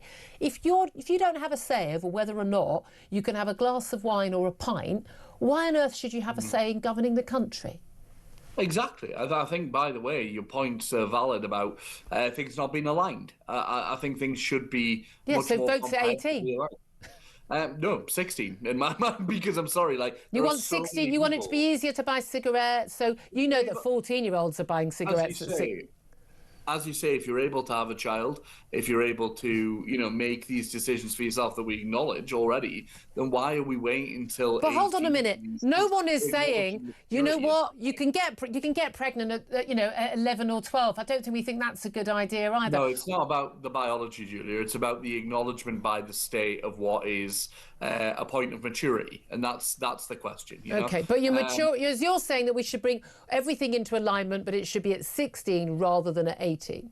Yeah, and I'm not going to stand out here and pretend to be a health expert and say that, there's specific reasons why 16-year-olds should be able to drink or anything like that. I'm not going to advocate for that. But the smoking age for me was 16 before. Well, I mean, I was definitely drinking at 14, and I wouldn't advocate that either. But this is the thing. It seems to me the Labour Party are and the SNP remarkably confused about when they think that someone is of age and when they think someone's mature enough. I had a very mature 16, now 19, but was 16-year-old. At 12, she knew more about politics than most adults I meet. Still didn't think she should have the right to vote, and neither did she. I think it's nonsense. You get the right to vote when you're an adult. We agree that you're an adult at the age of 18. Why should it be brought down any lower, other than, and you know perfectly well, if Labour thought that, and if the SNP had thought that 16 and 17-year-olds were going to be voting for reform or voting against, in the case of Scotland, voting against Scottish independence, they wouldn't have pushed for it. This is gerrymandering. This is an attempt to fix the vote. Undoubtedly their reason, because it's beneficial to them, or they think it's beneficial. They think it is. But that's the thing. A lot of Gen Zers now are quite right-wing. I'm regularly coming across many conservative Gen Zers, so it's not the case that I'm doing this from a position of thinking, it's beneficial because everyone's a lefty. I just think that it makes sense because of how our electoral terms work. You're locked in for 4 years. I mean, look at the state of affairs now, right? We elect a government with a big majority that now is rudderless and completely aimless, and nobody wants it in. So but hold on a minute. But I'm an adult. I'm 57. I still don't get a say on that government until the next election. But I get a say in local elections, and our children will get a say in the local elections as and when they reach the age of 18. I understand that you're at least trying to be consistent and saying we should have these kids doing these things at 16. Everything at 16. I'm not sure that's the way the world is going. But I just find it absolutely absurd that you think, I don't know if you've met many 16-year-olds. I don't think most 16-year-olds are very well equipped to make judgments on voting. And one of my biggest concerns would be how much they're indoctrinated at school by teachers. And they haven't perhaps had a chance to... Julia, come on. Massive issue. That's why they all think the world's about to die because of climate change, and why they're all thinking they're trans. Yeah, right, okay. But unfortunately, you're in the minority on that, Julia, and you know that. Because the majority of us in the real world acknowledge that trans people are very real. No one's saying people aren't real. Well, no, but... I'm not saying they're figments of our imagination. Schools aren't telling people to be trans. They're affirming it. Children, right? They're affirming it. They're lying to children. It's a real thing.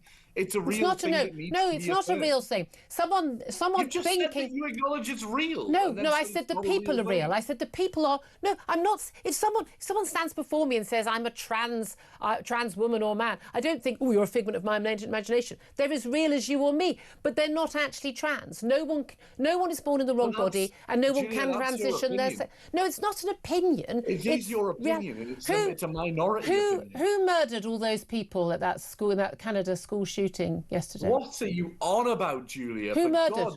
Was it a man or a woman? No, I'm sorry. Was it a man or a woman? No. Yeah, we're talking about education. Who was it?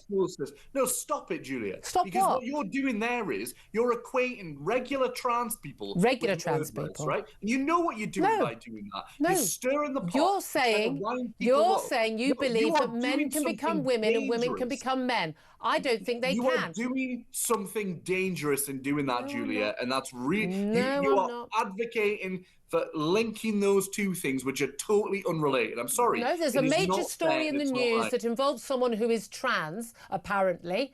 I didn't decide their identity. They did. But then the media misreports it and claims that it is a woman who's committed a crime when it wasn't a woman, it was a man. I don't have anything to say to you about that, Julia, because you're in denial of the reality. Because it's a bit uncomfortable, isn't it? It's a bit uncomfortable because it's a fact. It's not that it's uncomfortable, it's because it annoys me, Julia, and it upsets me, frankly, because what you're doing... What you're doing is linking people who are having a very hard time right now in society. It's a massive... I think the people who are being shot by that man who identified as trans were having a pretty hard time too. Do you seriously think it's clever to link trans people? I didn't link trans people. No, a trans person, somebody who claimed to be trans, murdered a load of people in Canada. We were having a discussion and you about lot talk about trans all the time. If one of the victims was trans, you'd be all over this. The fact that it was a man who claimed he was trans, no one talk about it. No one talk about it. No, listen, that's what's going on. The thing is right now that it's absolutely despicable to link those two things because we were just having a discussion. I didn't link those two things. Julia, you did. We were having a discussion about schools. The person who did the killing linked those two things. We were having a discussion about schools in the UK. Having a discussion about indoctrination in schools, which is why I don't want 16-year-olds to vote. Let me finish. Can I finish? Go for it. Yeah. What I'm saying is we were having a discussion about UK schools affirming students about their transness, about gender identity, about anything, affirming them in their bodies, in their identities, just giving them the tools to understand themselves. And you bring up a mass murderer in Canada because they were trans. It's despicable. Come on. It's just facts. You brought it up. There was no connection. It's just facts. No, there was absolute connection. Absolutely. It's the affirmation of this mental health issue. You think the affirmation of trans people leads to mass murders? Wait a minute. Aren't we constantly told that if we don't affirm, then it will lead to mass suicide? I believe that's exactly what parents of trans kids are being told all the time. They are being told that all the time. And that, by the way, factually, is not true. Yes, it is true. Again, Julia. not true. The data is very, very clear. You need to read the report. You need to report. Let me ask you something else, completely different. Jim Ratcliffe. He's getting a bit of a kicking from, quite a lot of people, and getting a lot of praise from a lot of people for saying that we are being colonised by immigrants. The Prime Minister says his comments are offensive and wrong, and he should apologise. I wonder whose side you're on. Tell me what you think. Imagine, can you guess? He's a bigot. He's just a bigot. He's letting the cat out of the bag, innit? You know? Just colonised by immigrants. What does that even mean? Well, the words have clear meanings. They don't have any meaning. How can words don't have any meaning? How can we be colonised? There is no central effort to take over the UK. I don't think colonisation requires the central effort. Why do you say he's a bigot? Because he's obviously indoctrinated by this idea that there's some great takeover taking place, right? The great replacement theory. There's some central effort to try and get people here of different cultures, which, by the way, always just happen to be brown people, to get them here to replace. That's why he's a bigot. People. Yeah, it's racist. Yeah. So he's racist as well. Did he mention? Did he mention race at any point? What he said is racist. No, because he's talking about the replacement. He's talking about colonisation. The language is very evident. No, the thing is with racists, Julia, and you should know this because you've had plenty of them on the show. But the thing is, you should know that they don't like being called racists, and they don't like acknowledging. I think people who aren't racist don't like being called racist. No. Nobody likes being called racist. Do you think I'm racist? Especially racist. Do you think I'm racist? I think you've said racist things in the past, but I don't know, Julia. I don't know what's inside you. I don't know what's inside your head. That's what we don't know about anyone. It's like the same as Donald Trump. We don't know what's inside his head. We have to work off his actions and his words, you know? What have I said that's racist?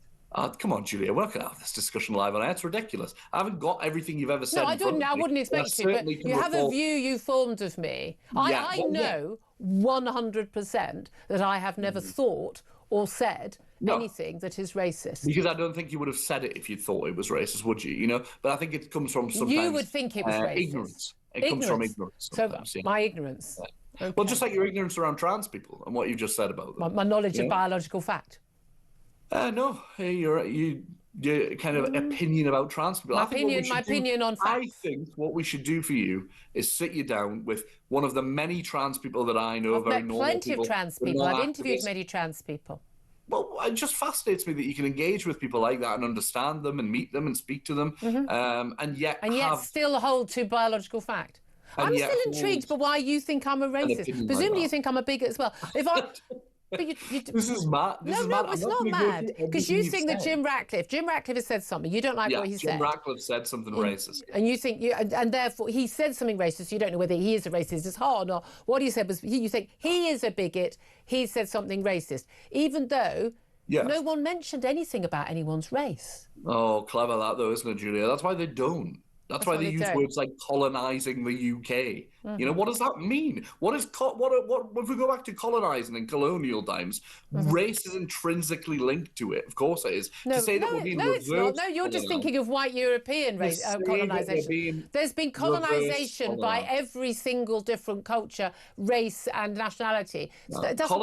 You're just thinking of a very white Eurocentric view. Colonisation, a group of people who settle in an area and then work to basically establish control over the people already in that area. What's that got to do with race? Yeah, where's that happening in the UK? Well, I think when people are coming in this country and then demanding that we have that we basically allow Sharia law, or we allow, for instance, we have people. I'm yet to meet anyone, by the way. I'm sure there's extreme examples, but I'm yet to meet anyone who's done that or called for that. I think you'll find many community leaders have been doing that. And if we're talking about asylum seekers, people talking about blasphemy, it's not talking about asylum seekers. Jim Ratcliffe doesn't seem to be bothered about the influence of people like Elon Musk, a South African in British politics who's trying to throw money at British political causes to influence our culture and society. So who are you talking about? He doesn't seem bothered about that. That's colonisation. Who are you talking about?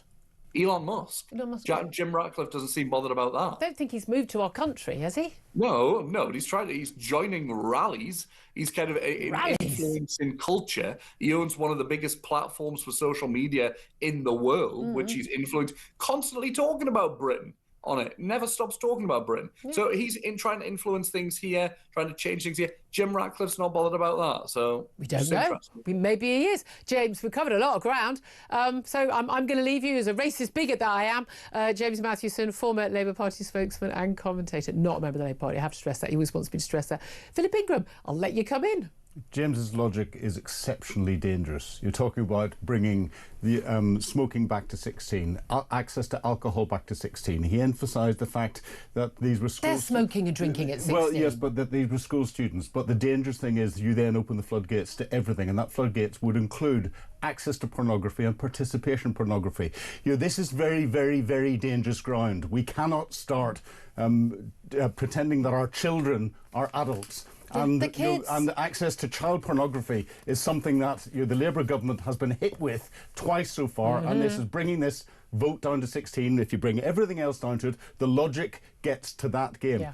That's very dangerous, and I am really angry about it. Thank you for bringing it back to votes at 16. I'm sure we'll talk about that another time. If you want to have your say on that entire conversation, do get in touch. 0344 499 1000. 11:36 is the time. Up next, we're going to be talking about why trans coming up again. Why the official guidance on single-sex spaces like toilets and the like will not apply in workplaces. This, according to the Equalities Minister. But how does the law not apply in the workplace? We'll talk about that up next with Amy Gallagher. This is Talk.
Across the UK, on DAB+, on your smart speaker, on your smart TV, and on your side.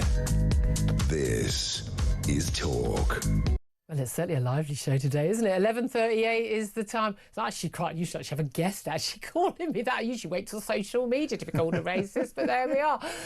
Do feel free to have your say. You little racist bigots, you all. I mean, it's just laughable, isn't it? It's just laughable. 0344 499 1000. That's when we do laugh at it. You know, they've made these words meaningless. When everyone's a racist, bigoted, fascist, then no one is. Jim's always a fun. It's always fun. Anyway, let's turn our attention. Philippa Grimm's still here, as you can hear. Your thoughts on all the topics we're talking about. 0344 499 1000. Very welcome.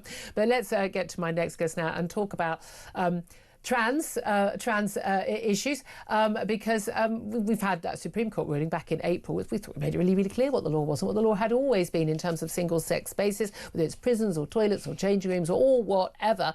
But now it, seems to be remarkably confused. Let's try and make sense with Amy Gallagher. She's a former NHS nurse at the Tavistock, that clinic that was basically leading kids down a horrible, horrible route. And she's a commentator now at the New Culture Forum. A very, very good morning to you, Amy. Hi, Julia. Where do we even start with this? I saw a note on this yesterday, and I was like, I don't even understand this story. This is the Equalities Minister, also the Education Secretary, Bridget Phillipson. And basically, she revealed yesterday that the Equality Watchdog, this is the Equality and Human Rights Commission's, their as yet unpublished code of practice that they sent to her, I think, last September, is only intended for organisations providing services to customers, and it won't apply in the workplace. I'm very confused because we had a Supreme Court ruling in April that affects everyone at all times, in all places, in our country, but apparently not according to the Equalities Minister. What's going on?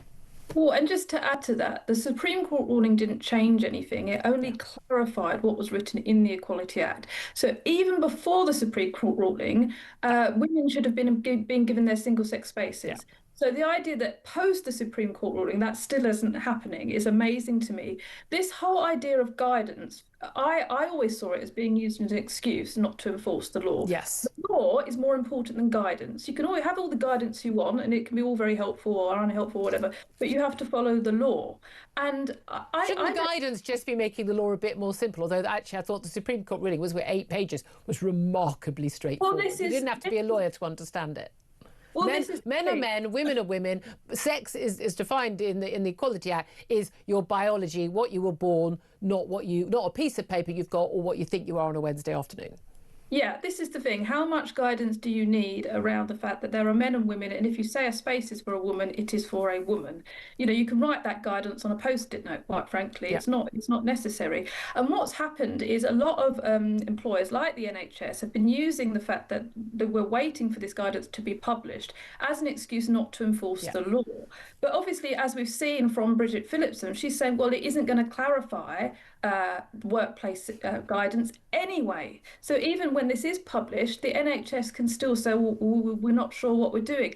is an absolute mess. We are 10 months on, nearly a year on from the Supreme Court ruling. We've had several cases, the Darlington nurses, Sandy, Peggy, high-profile legal cases, and this is still going to be an issue for women working in the NHS or other workplaces. And crucially, again, with those cases, those nurses, we are talking about nurses who are required to come to work not in their uniform, to change into the uniform, get down to bra and knickers and put their uniform on, and they're being basically forced to do that in front of any man who says he's called Jane and wants to stand and watch them, and that's what's been going on. And these women are absolute heroes of mine for standing up to this and saying, no, we won't put up with this. So what we're basically saying is that in an NHS hospital, for instance, if I, as a patient or as a visitor to a hospital, want to use a single-sex toilet, I've got the right to that. But the nurse or the doctor or the radiographer working, or the person working in the canteen or the cleaner, they don't have a right to that.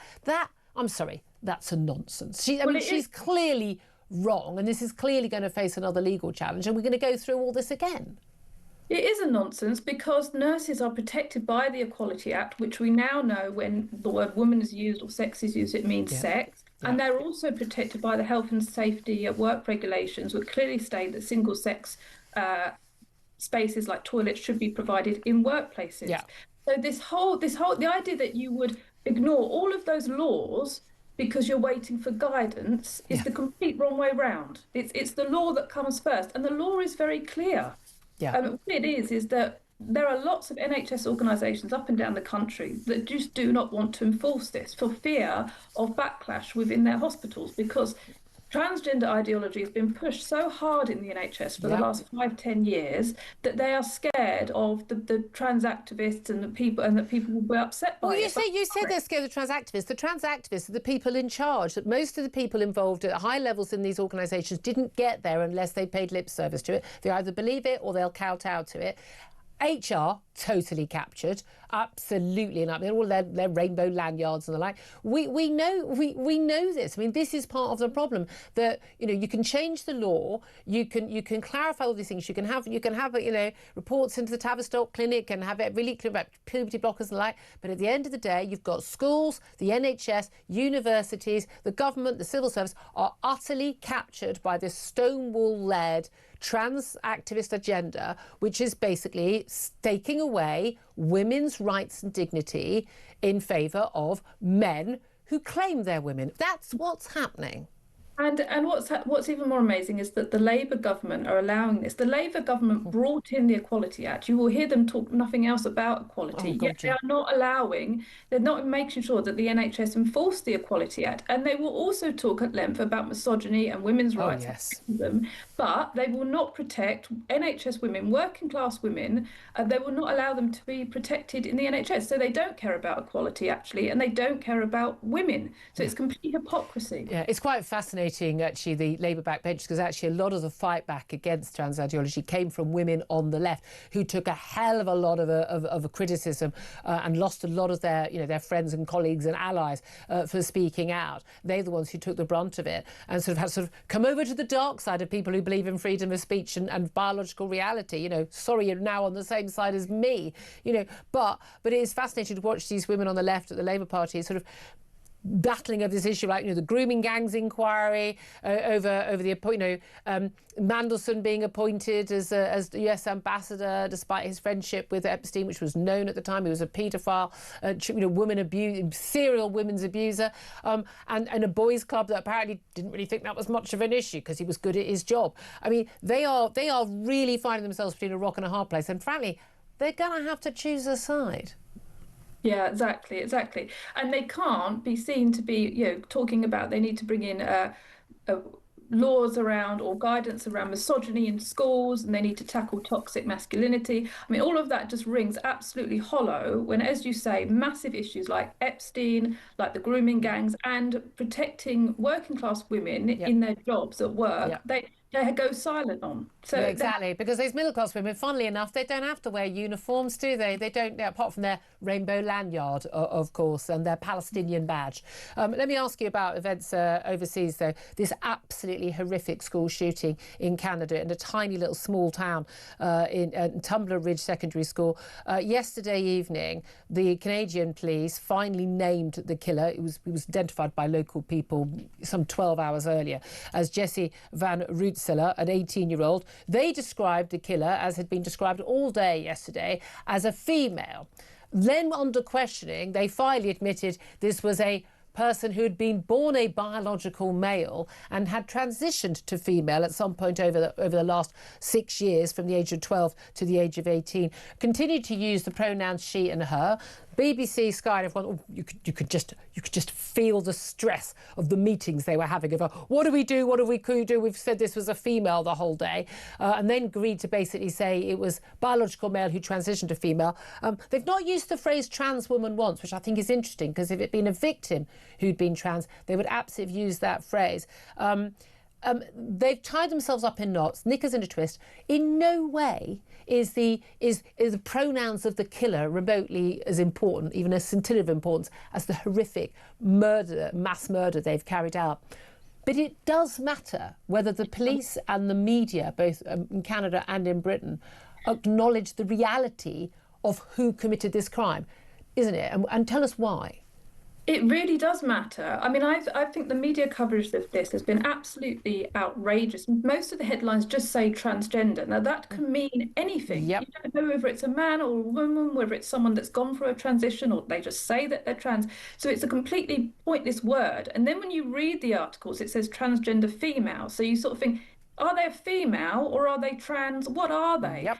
It's incredibly important that the headline should say a man has shot a certain number of people, because it is a man. And this is very important, because if you look at all the school shootings in America, historically, they are often, almost always, committed by men. This is a case. And in Canada and America, Canada and Britain, there's never been a mass shooting of any kind by a woman.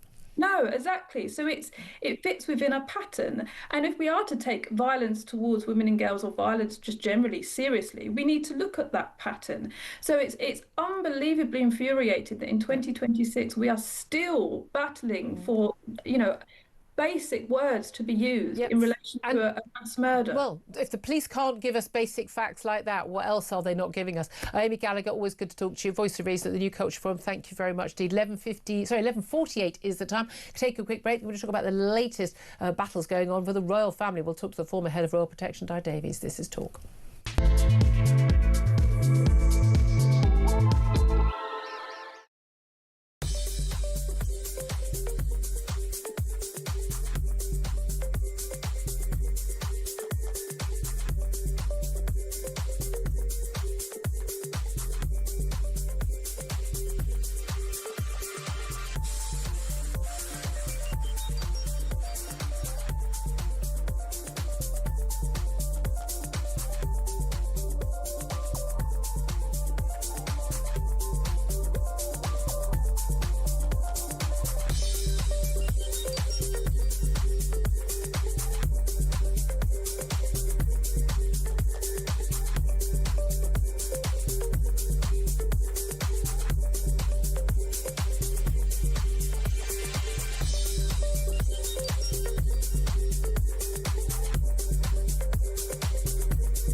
We genuinely are on resignation watch. There is absolutely no doubt about it. Labour MPs, they say, listen, Keir, your position is untenable. This is all about appointing that rat, Peter Mandelson, who faces a criminal investigation. Can Keir Starmer survive the Mandelson scandal? We have breaking news for you. We've just been talking about, of course, Morgan McSweeney, the Chief of Staff. We've now had another resignation from Number 10. And Keir Starmer's Director of Communications, Tim Allen, has now also resigned. The plot is thickening. The noose is tightening. Across the UK, on DAB+, on your smart speaker, on your smart TV, and on your side. This is Talk. This is indeed Talk the Home of Common Sense for me, Julia Hartley-Brewer. Unfortunately, actually, we've just lost Di Davies, the former head of Royal Protection. Can't get the quality of the line up, which is very frustrating. But we are going to talk about the Royals, talk more about Prince Andrew. Philip Ingram's still with me. He's a former senior military intelligence officer. Must just get up to date on all the different people coming out and putting their tuppence worth in onto Jim Ratcliffe. We've had Rachel Reeves in the last few moments say she's horrified.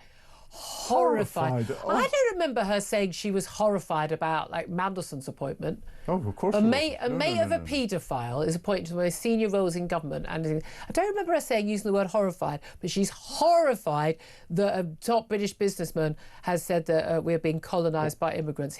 That's what she's horrified about. Or Lord Doyle being appointed. Lord Doyle, yeah. The Green Party has said they're sickened by his comments. I mean, this is off.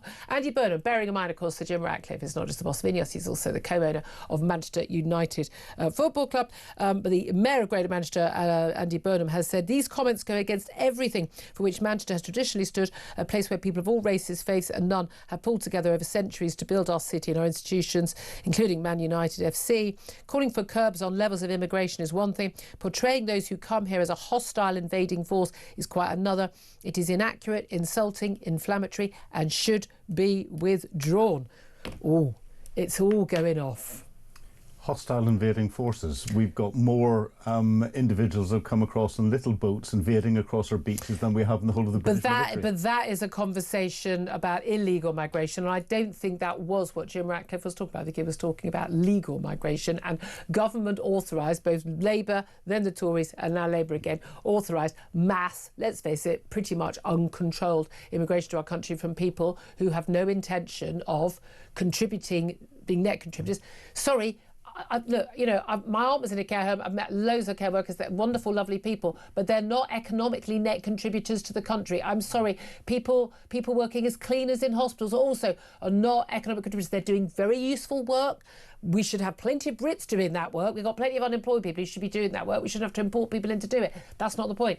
They're not actually net contributors. But an awful lot of people who don't speak the language, you're bringing in 3 or 4 dependents, your wife, your kids. You're not going to be contributing to this country. And if you're not speaking the language, you are not integrating, you're living in an entire ghetto, you are effectively setting up a country within a country. See, I think Sir Jim Ratcliffe was including illegal immigration in that as well. And they're coming across, and most of them are then just been given citizenship. And these are fighting age young men that are coming in who have got a view of... They're not being given citizenship yet. I mean, they'll be given the right to stay, which is slightly different. They'll get the vote. Eventually they'll get the vote as well. But they're changing the culture because they're coming in big numbers into small villages and elsewhere, small towns, and they're changing the culture in those towns. That is, in effect, colonisation. It's fascinating. When people say they're horrified and sickened, you go, oh, there's something else going on here. Well, let's return to the issue of what I did want to talk about in this segment, which is the latest on the Epstein files. We've got a lot of pressure on the Prime Minister over Mandelson. We've got an ongoing police investigation there over possibly leaked documents. We've got an investigation into Andrew Mountbatten Windsor when he was UK trade envoy, whether it was appeared to be the case from the Epstein files had leaked documents. But there's also this ongoing issue about his relations or not with women who'd been trafficked by his big mate, Jeffrey Epstein. Now, it's emerged on the front page of the paper today that we knew there'd been this payoff to Virginia Giuffre. We didn't know the exact number, but we had an idea. These things get out. She sadly is now, his sex accuser, is now dead, has taken her own life. But £12 million was loaned in total to Andrew Mountbatten Windsor, we're told. The late Queen Elizabeth said to have given £7 million for the 2022 settlement, another £3 million coming from Prince Philip's estate a year after his death, and £1.5 million paid by the then Prince Charles, now King Charles, with other royals also extraordinarily chipping in to stop the sex abuse case. Andrew, we are told by our source, has not paid back a penny. He planned to flog his Swiss ski chalet to repay, but he made next to nothing on the sale. But basically, he got a heavy mortgage debt apparently on that. He borrowed a whole load of money. There's going to be big questions now about the King and his decision to help lend money to his brother to basically pay off someone accusing him of something, of being basically a party to a crime. She was 17, she was legal, it wasn't like she was a child, legally in British law, but there's going to be question marks about King Charles's decision to do that. Well, if there are question marks, there should be more question marks about Keir Starmer. Because the King can use the same defence. I asked my brother, and he gave me this, and he didn't tell me the complete truth. And we've got an intern. No one gives £1.5 million quid. We've got a different. Well, we know what it was for. We know what the money was for. We know what it was for. We've got an internal. Going to pay off this woman who's accusing me of a crime. But again, this is deflecting from the bigger issue. I think here, we've got an internal family issue where there's a family debt has been accrued, whether it be £10,000, £100,000, 10 million quid. You're just talking an extra naught and numbers in there.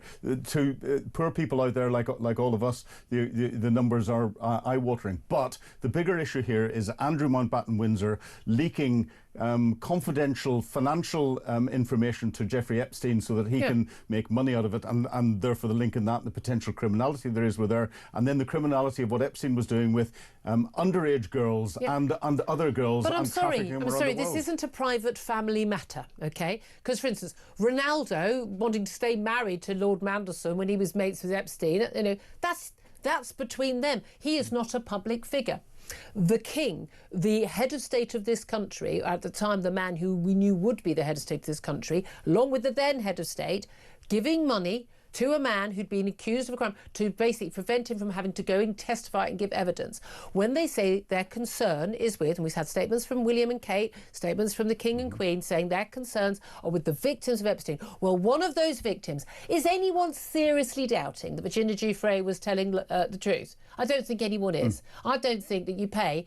I think we're looking at 10 million and 2 million in legal fees there. I don't think you pay someone that much money when you genuinely have not met them. That photograph he claimed was not true. We know from the Epstein files was definitely true, and we knew it all along anyway. Here's the Maxwell said it's true. They knew what they were paying the money for, and it was about protecting the firm. They did not want Andrew, after that disastrous Newsnight interview, to go and testify in the United States. They knew that God knows what was going to come out, and they knew that because information had been going up from security people, from his royal detail, going all the way up to the top of the palace about what he'd been up to, what he'd been doing, and with who and where, and they knew it all. This is possibly a huge cover-up. There are people talking about how this could bring down the British monarchy. This is a public family, not a private family. Money was used to basically pay off an accuser. That does not say you're looking after the victims to me. No. Public money was not used. They're a public family. But public money was not used. And we have to be very correct in this. And you are very careful about what is correct and what isn't correct. This was private money. Doesn't matter. They're all family. I think the King has realised just how much his brother has screwed him over. And is therefore punishing him in a way that only traitors have been punished I've not met anybody who's been close to anything that's going on in the Royals who doesn't think that they would have had very good information about what was actually going on. I'm sorry, the Royal Protection Officers would have seen and heard everything. I think this one, I don't think this one is going away, and I'm sadly not for the King included. Love to hear your thoughts on that.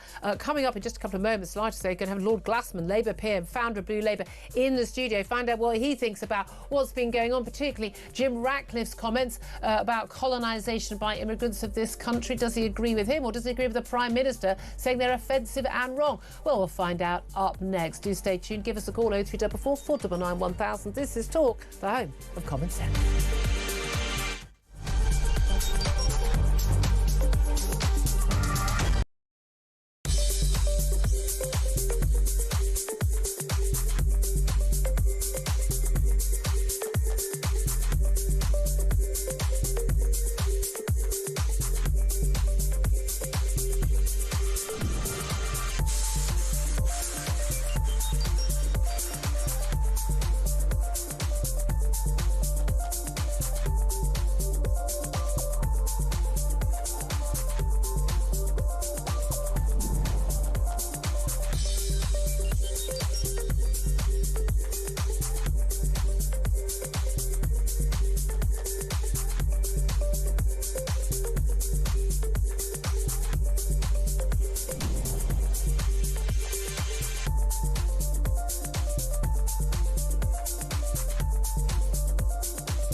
across the UK.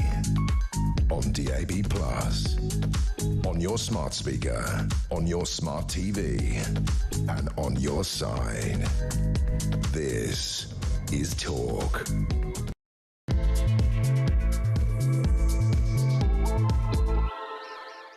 A very, very good afternoon. Welcome back to the show. It's 2 minutes past midday. This is Talk. We are the home of common sense.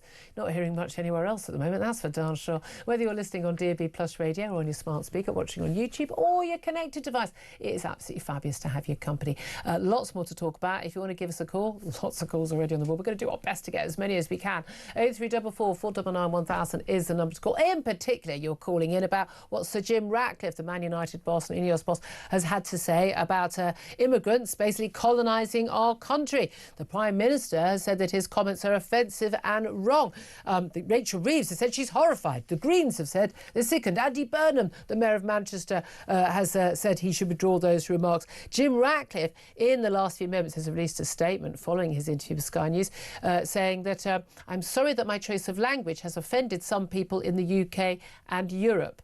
I think that's quite an interesting choice of words. Anyway, we'll be talking about that throughout the next hour and plenty more besides. Joining me in the studio, I'm glad to say, is still Philip Ingram, MBE, former Senior Military Intelligence Officer, but we've shuffled him over to fit in our next guest. Delighted to say Lord Glassman, Maurice Glassman, has joined us. He's a Labour peer and founder of Blue Labour.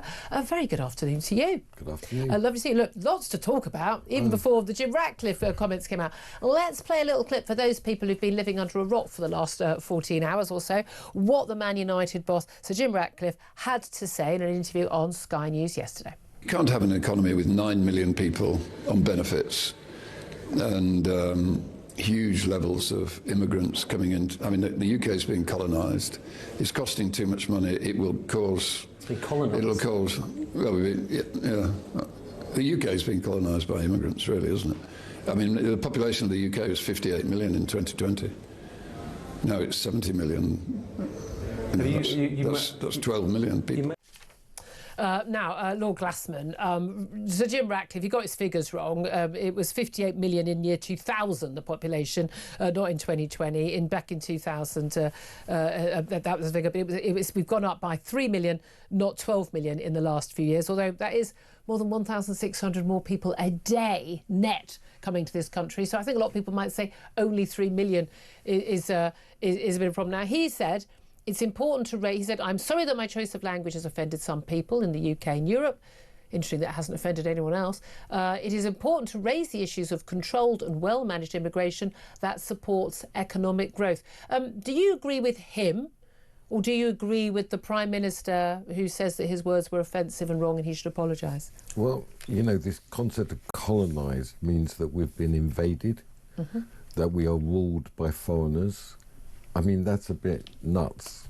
I mean, that's a strange word for him to use, but... Why is it nuts? Because... People coming to this country and working to sort of establish control. I mean, what about people asking for blasphemy laws? Yeah, well, we've got to... What about people directing our foreign policy over Gaza and Israel? Well, controlling our policies? They haven't controlled the policy. The point being... They have controlled our policy on Israel. No, I mean, we've been reasonably straightforward in that. I mean, that came from within the Foreign Office. My point is that this language and this understanding is completely understandable because we haven't stopped the boats. I mean, we haven't controlled... Well, the boats is illegal migration. He may well be including illegal migration, but he's actually, when he talks about these figures about the number of people coming, he means legal migration. He means the people who have come since Tony Blair was in office under the Tories after they stood on every manifesto and promised and won on every manifesto which promised to cut immigration. Tony Blair never asked the British public whether we wanted to have mass uncontrolled immigration, just gave it to us anyway and said, don't dare there, it'll be good for us. The latest economic figures show ain't been good for us at all, has it? No, I completely agree with that. I'm just picking... Does that make you a bigot? I was called a bigot earlier. I really hope not, but I've been called a lot worse over this. It's also a way in which the local population is not trained, is not participating in the economy. So it's also a way of keeping wages low, having I call it the Deliveroo economy. That's the whole model. Well, that's it. And usually, actually, it's been the business people who've been saying, keep on bringing these people in. We don't have to train difficult, stroppy 16-year-olds in this country. We've got 25-year-olds turning up from third world countries who are happy to work and will work on minimum wage. Exactly. So this is also a problem with our political economy. Obviously, what capitalism requires is the lowest cost, and to be able to exploit. So they're also ununionised. Capitalism doesn't require exploitation or the lowest. No, it doesn't. Yeah, well, what capitalism requires is the highest profit at the greatest speed. That's its wish. And if you've got a compliant workforce, that's a great asset to your profit. I mean, Julia, you know this. Yeah, but I'm not a commie, so I don't. I'm sorry, I don't accept. I'm not a commie either, but there's a problem with our political economy. I don't think people who have a job are exploited. No, what I'm saying is our economic model is based on mass migration and cheap labour, and that, Julia, has to be called capitalism. That doesn't mean that I reject the market and all this. What it means is that we have to have far more dignity of labour, far more stress on vocation. I'm in favour of closing half the universities and turning them into vocational colleges. We need skilled labour desperately. And so what we have depended on for 40 years, maybe 50, is mass cheap labour coming from abroad. But when he talks about huge levels of immigrants coming in, he says, I mean, the UK is being colonised, it's costing too much money. He's also talking about the fact he says 9 million people on benefits. Those are working age people, many perfectly able-bodied, able-minded. We've got a bit of anxiety on a Monday morning who've just been told you don't have to bother working, and we've just written those off. That's got exponentially worse since lockdown, but I mean it's continued to get even worse now. There's no expectation or effort whatsoever by this current government to actually tackle that issue. So the economy ain't going to grow unless we're going to have more immigrants, but we're actually going to see net migration come down due to actions taken by Rishi Sunak when he was Prime Minister. And Shabana Mahmood. I mean, I think she's doing a really good job. What way? I'm going to kick back. Well, she's really trying to tighten up on the visas. She's really trying to tighten up on... Or is she doing it? She's putting forward the proposals for indefinite leave to remain. But the Labour backbenchers won't agree to that, will they? They're already objecting to it. Well, maybe... This is the idea that the 3 million people who came during the Boris wave, after promising we'd take back control of our borders and Brexit, those people basically, over the next few years, are going to be eligible for indefinite leave to stay. And at that point, of course, they're also eligible for more benefits.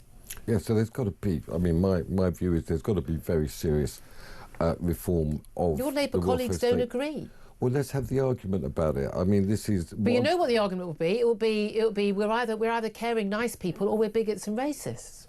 Well, that's what the debate is. I think generally reality is impinging on the government in this sense. Also, we've got to renew our armed forces. I mean, this is hugely important. I mean, they say we've got 70,000, but that's not operational. I mean, we've got to support Ukraine. There's what's happening in Iran, where I think we've got an absolute obligation to support the people of Iran, restore the Shah. This is a fundamental matter of our national interests, and our military is depleted. And we need to have, above all, Julia, an industrial strategy. So welfare reform, it's absolutely inconceivable that 45% of 18 to 30-year-olds are disabled. This is just not true, everybody. It cannot be true. I don't think it's quite that high, but we're getting there. I mean, this is not true. The point is we have to become a, industrious, productive nation but again. You know, and I know, that that's not going to happen under any government that thinks that net zero by 2050 is a desirable, achievable or affordable thing to be aiming for, and that is in law under the Tories, still supported by Labour. Ed Miliband is pushing on through with it. So is Keir Starmer, as currently, last time I looked, still Prime Minister of this country. So you know that's not going to happen. Well, when it comes to energy, that's huge. I mean, cheap, affordable energy is an absolutely precondition of a good society. Well, we don't have that. But we absolutely have to have that mix. I mean, we've got to put into nuclear, we've got to develop that. But it's also the case that even the UN are saying that oil and gas, the demand for oil and gas is going to go up over the next 20 years. I don't need the UN to tell me that. We would have known that. Everyone who's paid attention would have known that for decades. About, when I say even the UN, I mean they've been champions of this stuff. So there's got to be a fundamental re-evaluation of the energy policy. And there's got to be a systematic honouring of the people of this country so they can be trained into productive Here's labour. the thing. One of the things I find confusing about you, Lord Glassman... What do you find confusing, Julia? It's only our first date. You're finding me confusing. I don't think it's going well. Hasn't even bought me dinner yet. No. Is that, you're so sensible on issues like net zero. You're so sensible on issues like welfare. You're very sensible on issues like the mass immigration and all of these things. But you are completely at odds with the mainstream of certainly the parliamentary Labour Party and Labour Party members, if not necessarily Labour Party voters, on these key issues. Well, what I'm finding in my life, I'm used to being quite alone, but I'm not alone anymore. I mean, the Blue Labour group in the Commons is really growing. There's a genuine... You've got to remember with the MPs, they may have come from various charitable NGO, but they have to go back to their constituents every week, and they're going through an experience when they go back, and they go every weekend, and they're hearing it. So I've got to be faithful to Ernest Bevin, to Clement Attlee, to the people who inspired me to go into politics, that Labour has to be in the interests of working people and express their values. And I don't think But actually working people now turning to reform. Well, that's completely understandable, and that's the battle ahead. When the Prime Minister couches, he often does, he couches this battle at the next election, or even like local elections and Scottish and Welsh elections coming up, as this sort of this battle of our generation against, these dark forces of division and, the far right, and some of the words that have been used about Nigel Farage by prominent Labour figures, fascist, bigot, racist, far right. When he talks about this sort of being a sort of a, the battle between good and evil. I mean, we're virtually fighting on the beaches in northern France at this point, according to some of this rhetoric. Do you think that rhetoric is and that attitude towards reform and Farage and indeed the voters for that party and for that man, do you think that's appropriate? Do you think that's accurate? No, I mean, Nigel Farage has got to be called out as a saloon bar Thatcherite and a Putin appeaser. We've got to be very serious about When's he a Putin appeaser? He has really, really havered, and he's quite sympathetic if you look at the comments he's made about Putin. And he said he admired him as a politician. I mean, I admire him. The man runs rings around everybody. But I think he's a disgusting, horrible, murderous autocrat. And if I had the option, I'd shoot him right now in the head and wouldn't think twice about it. And I'd be doing the good thing in the world. No, but I mean, that's why. But you can admire his political skills, which is what Nigel Farage did. I'm talking about something else. I'm talking about being very reluctant to pursue the strategy of building up our armed forces and actually confronting Russia. I think that when Ukraine is a huge asset to us in our industrialisation. It's got skilled labour, it's got natural resources, and it's got effective army. And I want to see that relationship strengthen. Now, when I go on every week with Nigel Farage, he's very reluctant to really engage with that, I'm just telling you, and you can push him on it. So I think the battle with reform is a really serious political battle, and Labour has to be the party of industrial strategy, secure borders, sovereignty. But it isn't. Well, let's see how it goes, Julia. Let's talk about other issues that's going on, because this is a very, very useful story, this Jim Ratcliffe story, isn't it, for the Prime Minister? Oh, we can all talk about this now. Oh, isn't it disgusting? Oh, we're horrified. Funny, I didn't hear a lot of those words being mentioned. We were talking about Peter Mandelson being appointed as our most senior ambassador in Washington, when he was best pals, in his own words, with a man who was already then a convicted paedophile. What do you make of that whole row? How damaging has it been for the Prime Minister, and do you think he survives it? Yeah, I think whenever I meet a journalist, all they ever ask me about is leadership. This is a much deeper political issue. So for me, and for where I come from, I was never, ever a fan of New Labour, right? So the market is great, immigration is great. Intensely relaxed about very wealthy people. Intensely relaxed, all of that. And it combined that with a hyper-liberalism, so really not making judgments. And this is where we went to with the madness about men being allowed into women's toilets. The transsexuality comes out of that. And it's no surprise to me that it ends up with paedophilia and corruption of the highest level. So, you think that those sort of liberal views, in inverted commas, you think that's where it leads? Yeah, well, if you don't hold anything sacred, if morals are all relative. Yeah, well, and sometimes relatives, you run into a huge amount of trouble. So I've taken the blows for being extremely, extremely normal, common sense on, love, honour, fidelity. These are hugely important things. They're very old-fashioned values, but they're actually values that most people They're not old-fashioned at all. They live by them. They are the future. As I say, we've got to look at this situation, Julia, in the world now, where in Iran, people are willing to die to restore the monarchy. The monarchy is the future. Yeah, but the monarchy and then elections. That's the whole point. When I say monarchy, I mean not having tyrants, not having and not being ruled by lawyers. You know, they wanted to restore the parliament. They wanted a monarchy just like ours. When I talk to Iranians, they talk to me about 1660 and the restoration. Okay. How did you do that? So the point being, those values, Julia, these are how we live. You were saying that New Labour, I mean, you've used a phrase already, but this is where New Labour leads us, you said the other day in an interview. Yeah. Was it to perversion and paedophiles? Well, that's where we ended up with this story. And do you think that's a uniquely New Labour thing? I think we've seen plenty of paedophiles and perversion in other parties. Yeah, but this is a really serious case, and it was because they withdrew, which is where we began a new kick back at me. The most important thing in the world is not money.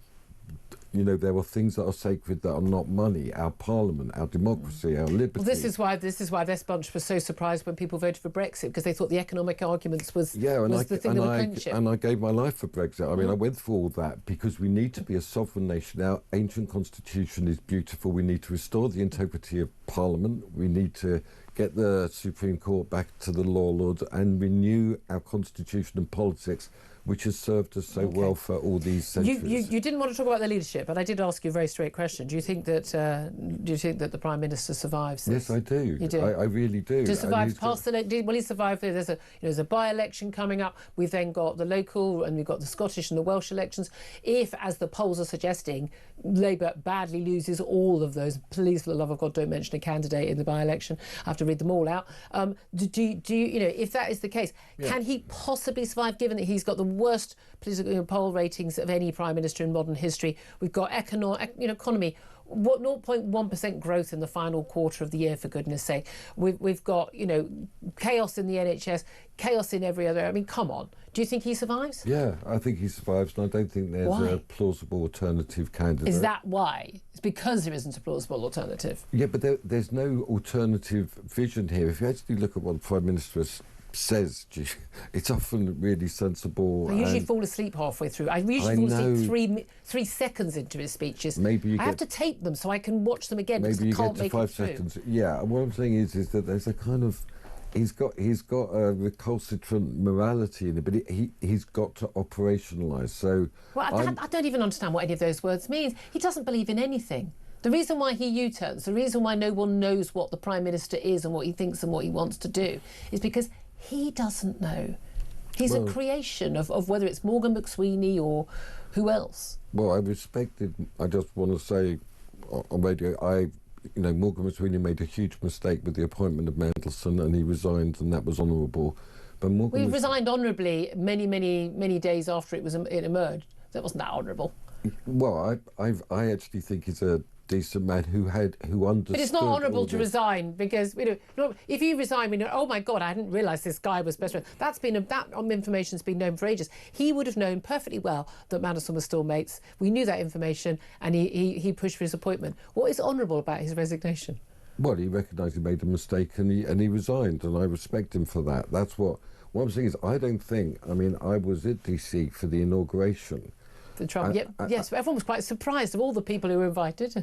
Yeah, and people were walking up to me with photos of Mandelson in his bathrobe with Jeff blowing out the birthday candles, and I reported this back, but I don't think anybody on this side of the pond really understood QAnon, the scale of all of that. How big this was going to explode. Yeah. I mean, they should have, given that this was a massive big election issue about Donald Trump promising to publish these files. Yeah, we just weren't tuned into any of that, and now we've been floored by all of that. But how does if it was the wrong decision to appoint Mandelson and that information was known, the Prime Minister's blamed his aides, he's blamed his security services, the vetting. He'll blame anyone and everyone he can.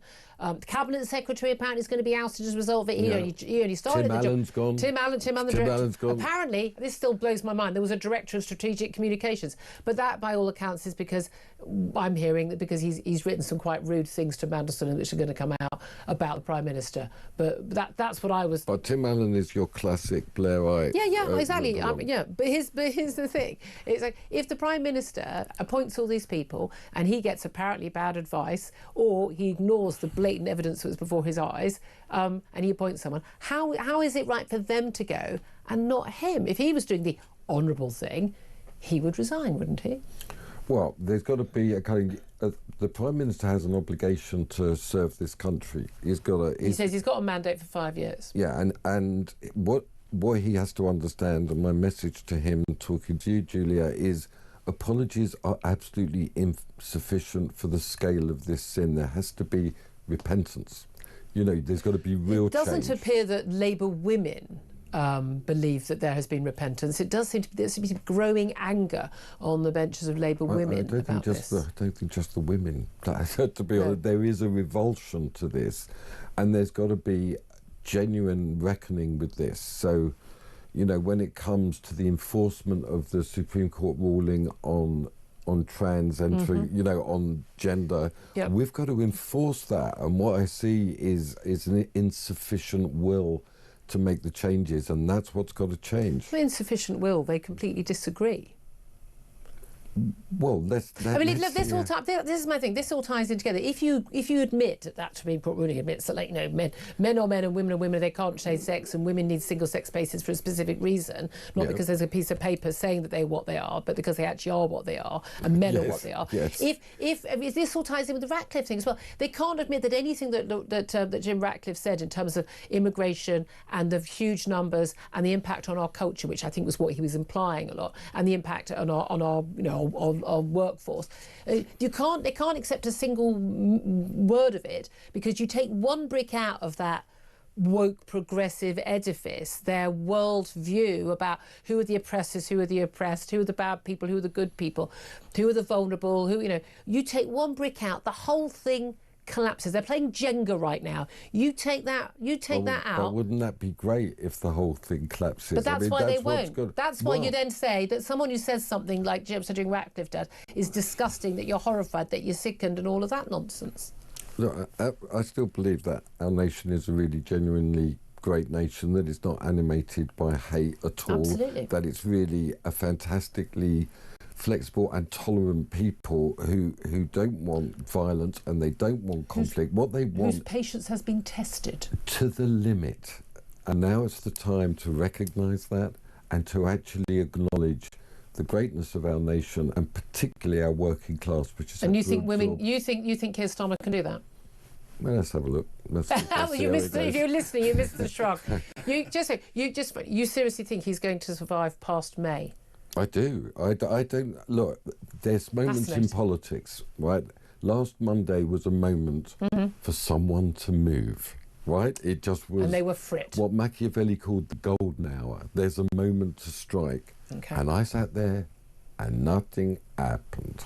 So that's my view of that. I'm nervous that Philip Ingram come in listening and all of that, whichever aspect of this you want to come back in on. Well, it's just, it's a privilege to sit beside a politician who talks so much common sense. Coming in. But you'll get me into trouble. Yeah, he will. Yeah. We'll all get you into trouble. Yeah, but it's interesting. The big thing that hit me was where you talked about bringing technical colleges back and turning universities into them. And we go back to the destruction of our education system and the desire then to give everyone degrees to send out into society and humiliate them, and then they can put them into massive debt. Yeah, emails. Yeah, okay. I mean, but vocation is the key. Vocation is absolutely, the key. But you can only do vocational work really if we've actually got any jobs for people to go into. That's but there we are. We could talk about this for hours. Industrial okay, exactly. Right, leave these two to it, honestly. All right. Do as you tell. 12:25 is the time. Huge thanks to Philip Ingram, who's going to stay with you for the next half hour. Huge thanks to Maurice Lord, Glassman Labour peer and founder of Blue Labour. Thank you very much indeed for joining us. Your calls up next, 0344 499 1000.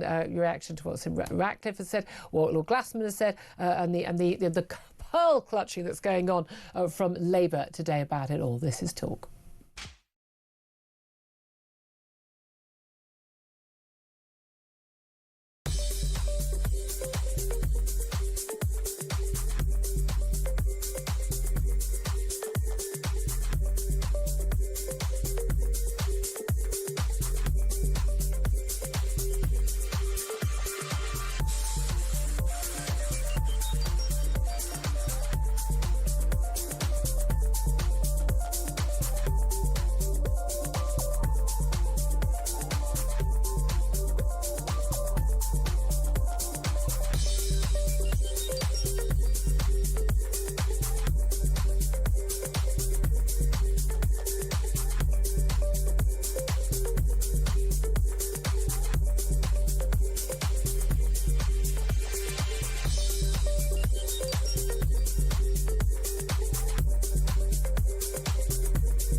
This is indeed Talk, the Home of Common Sense with me, Julia Hartley-Brewer. 12:28 is the time. For Big It'll be really interesting to get Boris Glassman in. I mean, again, my thing's always like, how are you even still in the Labour Party? Yeah, fantastic. And I was just saying he's going to have to put a big telephone directory down the back of his trousers when he goes into Parliament again, because the Labour whips will be after him for a lot of what I don't think he cares. I really don't think he cares. And we've still got more and more people, by the way, basically having a go at Ratcliffe. I mean, there's some of the language about what he said. I mean, you'd think he'd said the N-word or something. Didn't even mention race. They are literally clutching at pearls on this one, bagging this out. We've got Wes Streeting talking about now. Apparently, the Football Association is investigating. I mean, goodness me. The memo's been circulated. They're all cutting and pasting their horror around everything else. Jim Ratcliffe has said, I'm sorry that my choice of language has offended some people in the UK and Europe. It's important to raise the issue of controlled and well-managed immigration that supports economic growth. And my intention was to stress that governments must manage migration alongside investment in skills, industry and jobs so that long-term prosperity is shared by everyone. It's critical that we maintain an open debate on the challenges facing the UK. Couldn't agree with you more, mate. Let's go to your calls. Michael is in Birmingham. Good afternoon to you, Michael. What do you make of both what Jim Ratcliffe said, the apology and everyone clutching their pearls about it? If he's offended the people he's offended, he's done the right thing. Exactly. I'm in Birmingham. Right, and I'm here to tell you now, I've stepped out of my gym. Yeah. If you came to my gym, you'd realise how right Robert Jenrick was. And if you're talking about colonisation, what happened with our police force? What happened with our police? Who were they bowing to? The Maccabi Tel Aviv match. Exactly. Basically, let's ban Jews from the city centre. But who were they bowing to? Yeah. Tell me that's not infiltration. All this thing about colonisation is with guns. Why? Do people say China isn't colonising Africa and the world economically? Yeah. You can do it in other ways. Yeah, absolutely. And he's absolutely right. And also, it doesn't mean that someone is like sitting there orchestrating it like a James Bond villain. No, it doesn't. And just the thing, right? All this integration that we talk about. I work in workplaces in the public sector for my sins, and it's got this minority group meeting, that minority group meeting. It's got the Man United Muslim meeting. Why do Man United Muslims think they need it? That's why I said, I heard it on the radio this morning. I'm like, why is your religion remotely relevant to your football team? I thought the football teams were people's religion, but going back to it, I'm glad the genie's out of the bottle. I know he's retracted a bit, and he has to. No, not really. He's sorry his choice of language has offended people. In that case, I'm glad he hasn't, because I'm 100% behind him. Because I know one thing: most people in Birmingham that I know, down my local spoons, down the local drinkers, we weren't bothered about the Maccabi Tel Aviv fans coming here. But we were bothered about that police officer, because it gives us a signal as to who runs this city. Yeah. And if journalists and media, I'm not saying you, but if journalists and media types came to this city, and I would challenge anyone, they can come to my door and I'll walk around. Well, they do. They go to party conferences in Birmingham, and they see the reality, but they don't want to actually talk about it because it's uncomfortable.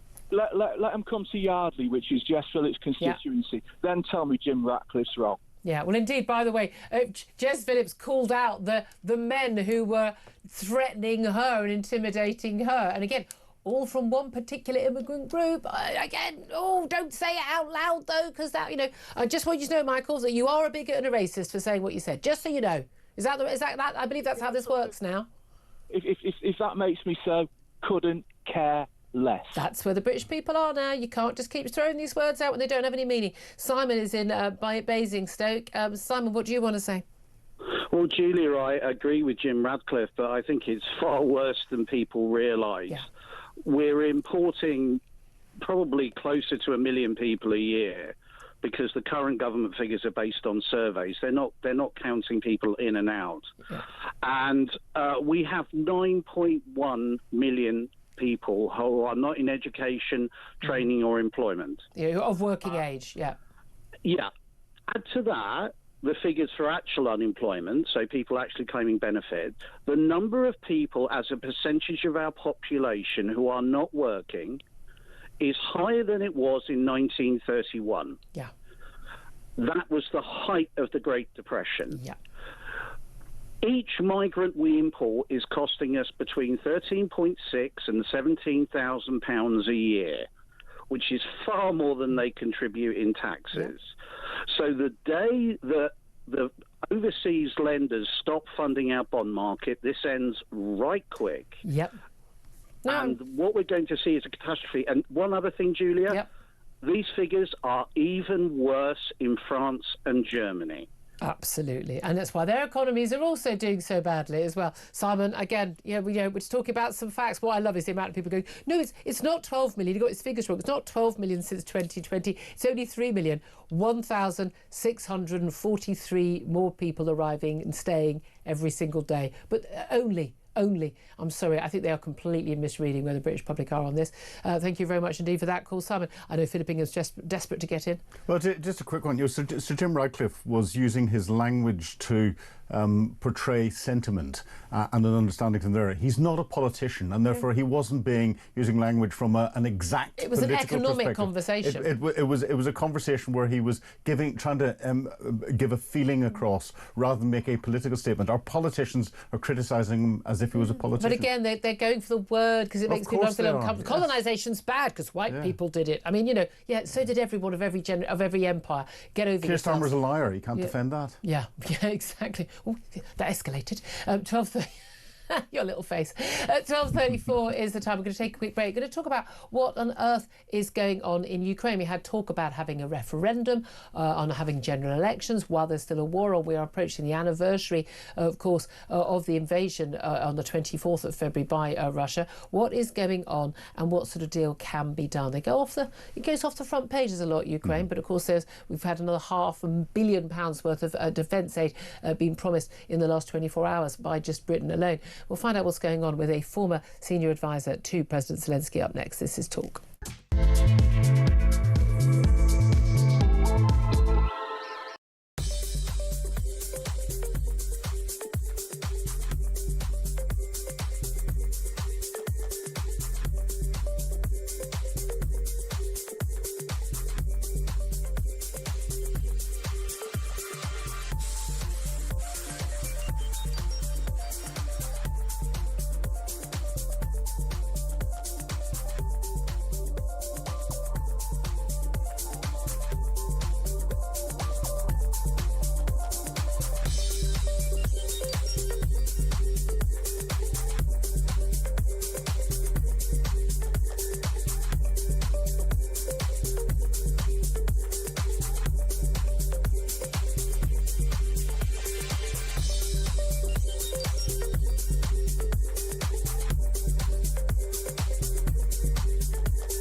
Across the UK, on DAB+, on your smart speaker, on your smart TV, and on your side.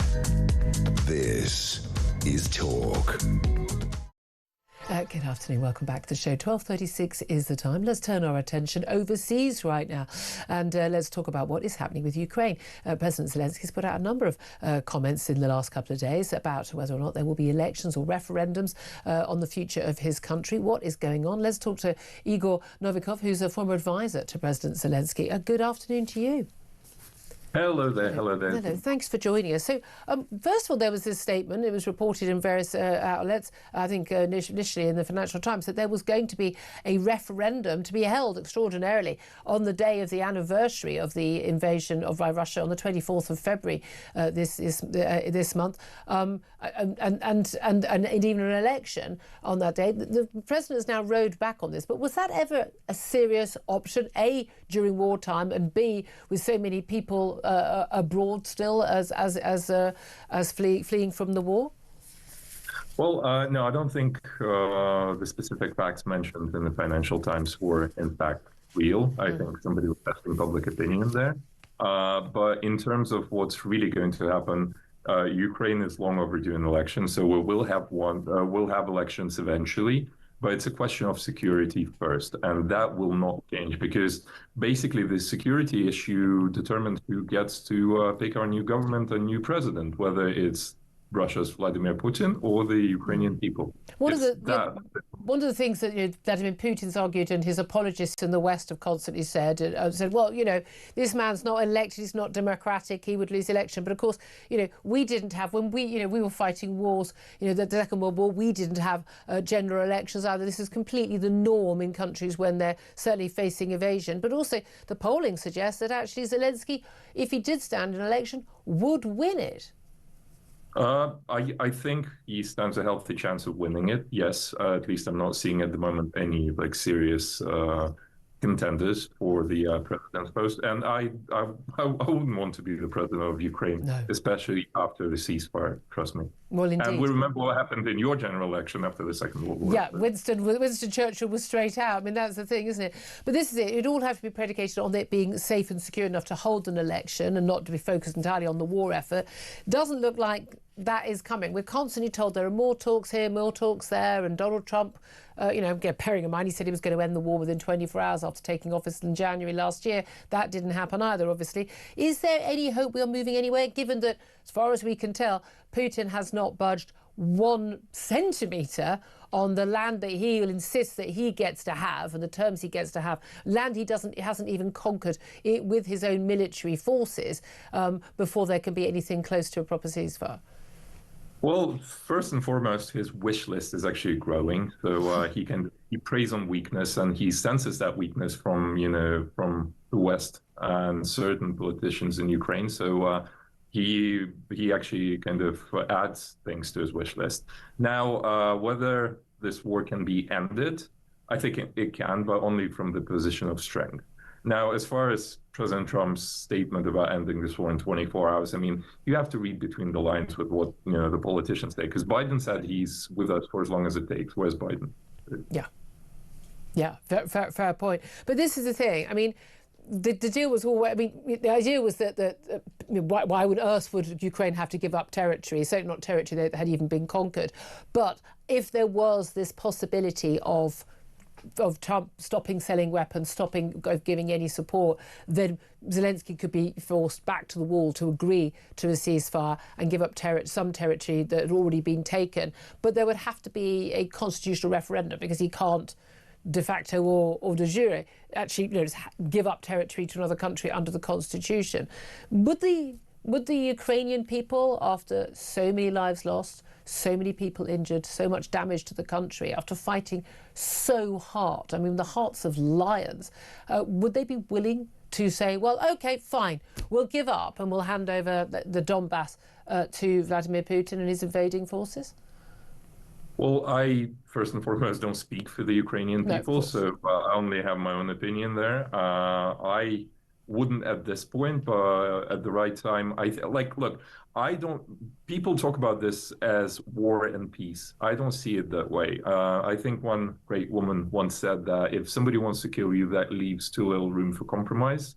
I think this is Ukraine's war for independence against Russia that takes different forms. I think the peace that we might get because of President Trump or somebody else will be hybrid peace. And, in certain ways, it'll be scarier than the war itself. So I think the war ends with the change of regime in Russia and with, propaganda hopefully switching off at some point. Otherwise, this war is only going to extend to Europe and beyond. Well, again, that's the argument. We've certainly make it on this show all the time when people say, oh, it's a foreign war, it's not our problem. It's absolutely going to become our problem if we allow Russia to seize Ukraine. I mean, again, we also know we've got a Putin, his entire Russian economy is now a war economy. Switching that off puts his position in peril as well, doesn't it? And so that's, whether he then turns his war machine economy to another country. How much confidence do you have finally in Europe carrying on support? We've got that, £500 million extra defence spending from the help from Britain. We've had more support from other countries in Europe since the Americans under Trump have pulled back. But how confident are you that the Europeans are able and willing to step up to support Ukraine if and when Donald Trump goes, I'm done? Julia, well, I don't think you have any choice. And let me explain it to you this way. Most of Ukraine didn't believe that, what we're living through right now was possible one day before the full-scale invasion began. Yeah. I think certain players, global players like Russia, China, and a couple of others, they see you as an enemy. I think with how the world is changing and how technology is changing, the hybrid nature of it is only going to escalate. I can give you one example. I mean, have you seen those interceptor drones that we used to take down the Russian Shahed drones? Well, imagine that being used against a civilian airline in any local Well, airports. There's no way of stopping it. Russia's been testing those at airports around Western Europe. Yeah, exactly. And there's no protection from it as of now. So it's just like September 10th, 2001. So everything is in place, and it's a matter of just one malignant player just saying, well, let's see whether they swallow this. So I think it will come around eventually, but it's a question of what it takes, whether we can convince you or you're going to have to live through your own September 11th. Igor Novikov, former advisor to President Zelensky, thank you very much indeed for joining us. Philip Ingram, listening to that, nodding through all of that. You're a former senior military intelligence officer. You've been very clear about where we should stand on Ukraine. What do you make of what he had to say? I agree with everything that Igor said. And it's interesting, that £500 million that the UK has just agreed to give to Ukraine, the majority of that's going to be spent in companies in the UK. There's Ukrainian companies now opening up a factory for those interceptor drones that Igor talked about. They're being built in the UK and then shipped out to Ukraine. So that's being spent at home, getting jobs at home and everything else.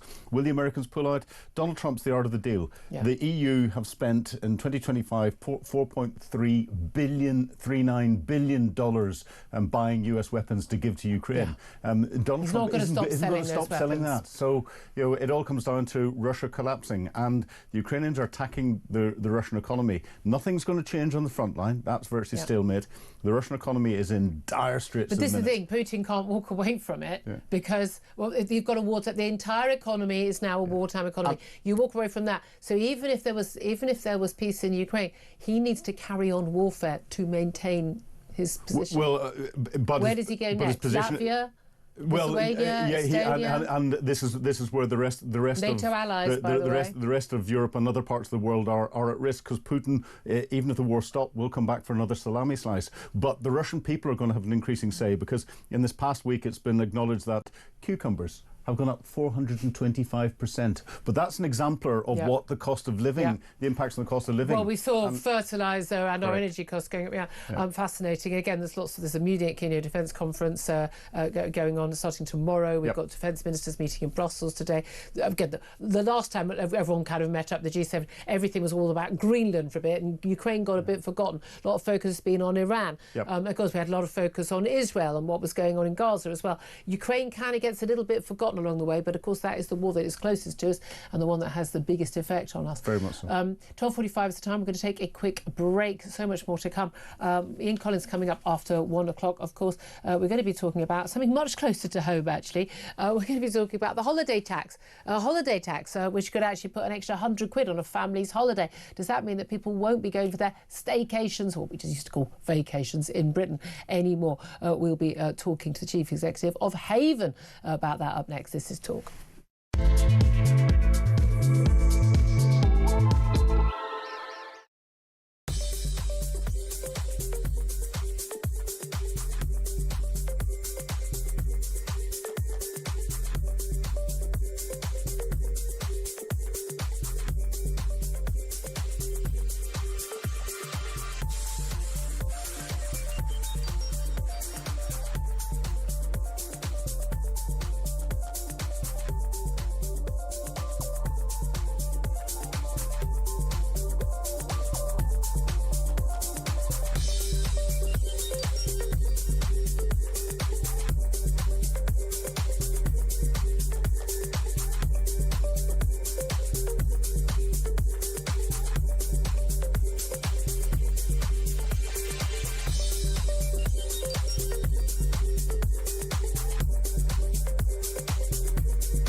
We genuinely are on resignation watch. There is absolutely no doubt about it. Labour MPs, they say, listen, Keir, your position is untenable. This is all about appointing that rat, Peter Mandelson, who faces a criminal investigation. Can Keir Starmer survive the Mandelson scandal? We have breaking news for you. We've just been talking about, of course, Morgan McSweeney, the Chief of Staff. We've now had another resignation from Number 10. Keir Starmer's Director of Communications, Tim Allen, has now also resigned. The plot is thickening. The noose is tightening.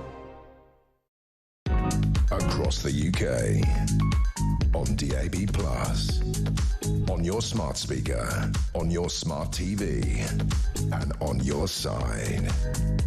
This is Talk.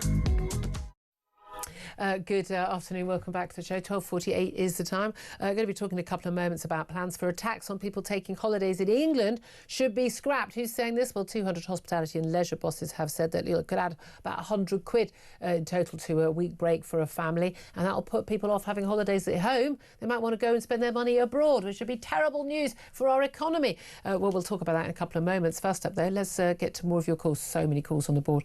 0344 499 1000 about Jim Ratcliffe, what he had to say about Britain being colonised by immigrants, and of course also then the pearl clutching from the Prime Minister, the Chancellor, you name it, everybody jumping in saying how horrified and disgusted they are by what he said. Well, you don't seem to be very disgusted and horrified. And what sort of language is that anyway? Let's talk to Jerry, who's on the line from Newcastle. Hello, Jerry.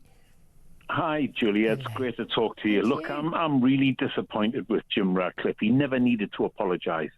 Keir Starmer prides himself on this free speech thing, but he's basically said, asking Ratcliffe to apologise. He basically negated that whole free speech issue. He's basically said you don't have free speech because it doesn't agree with what I think you should be saying. No, but he said, can I just say, though, that so Jim Ratcliffe said, I'm sorry that my choice of language has offended some people in the UK and Europe. He then goes... So what? He doesn't say, he doesn't say he shouldn't have used that language. He says, I'm sorry if it offended people.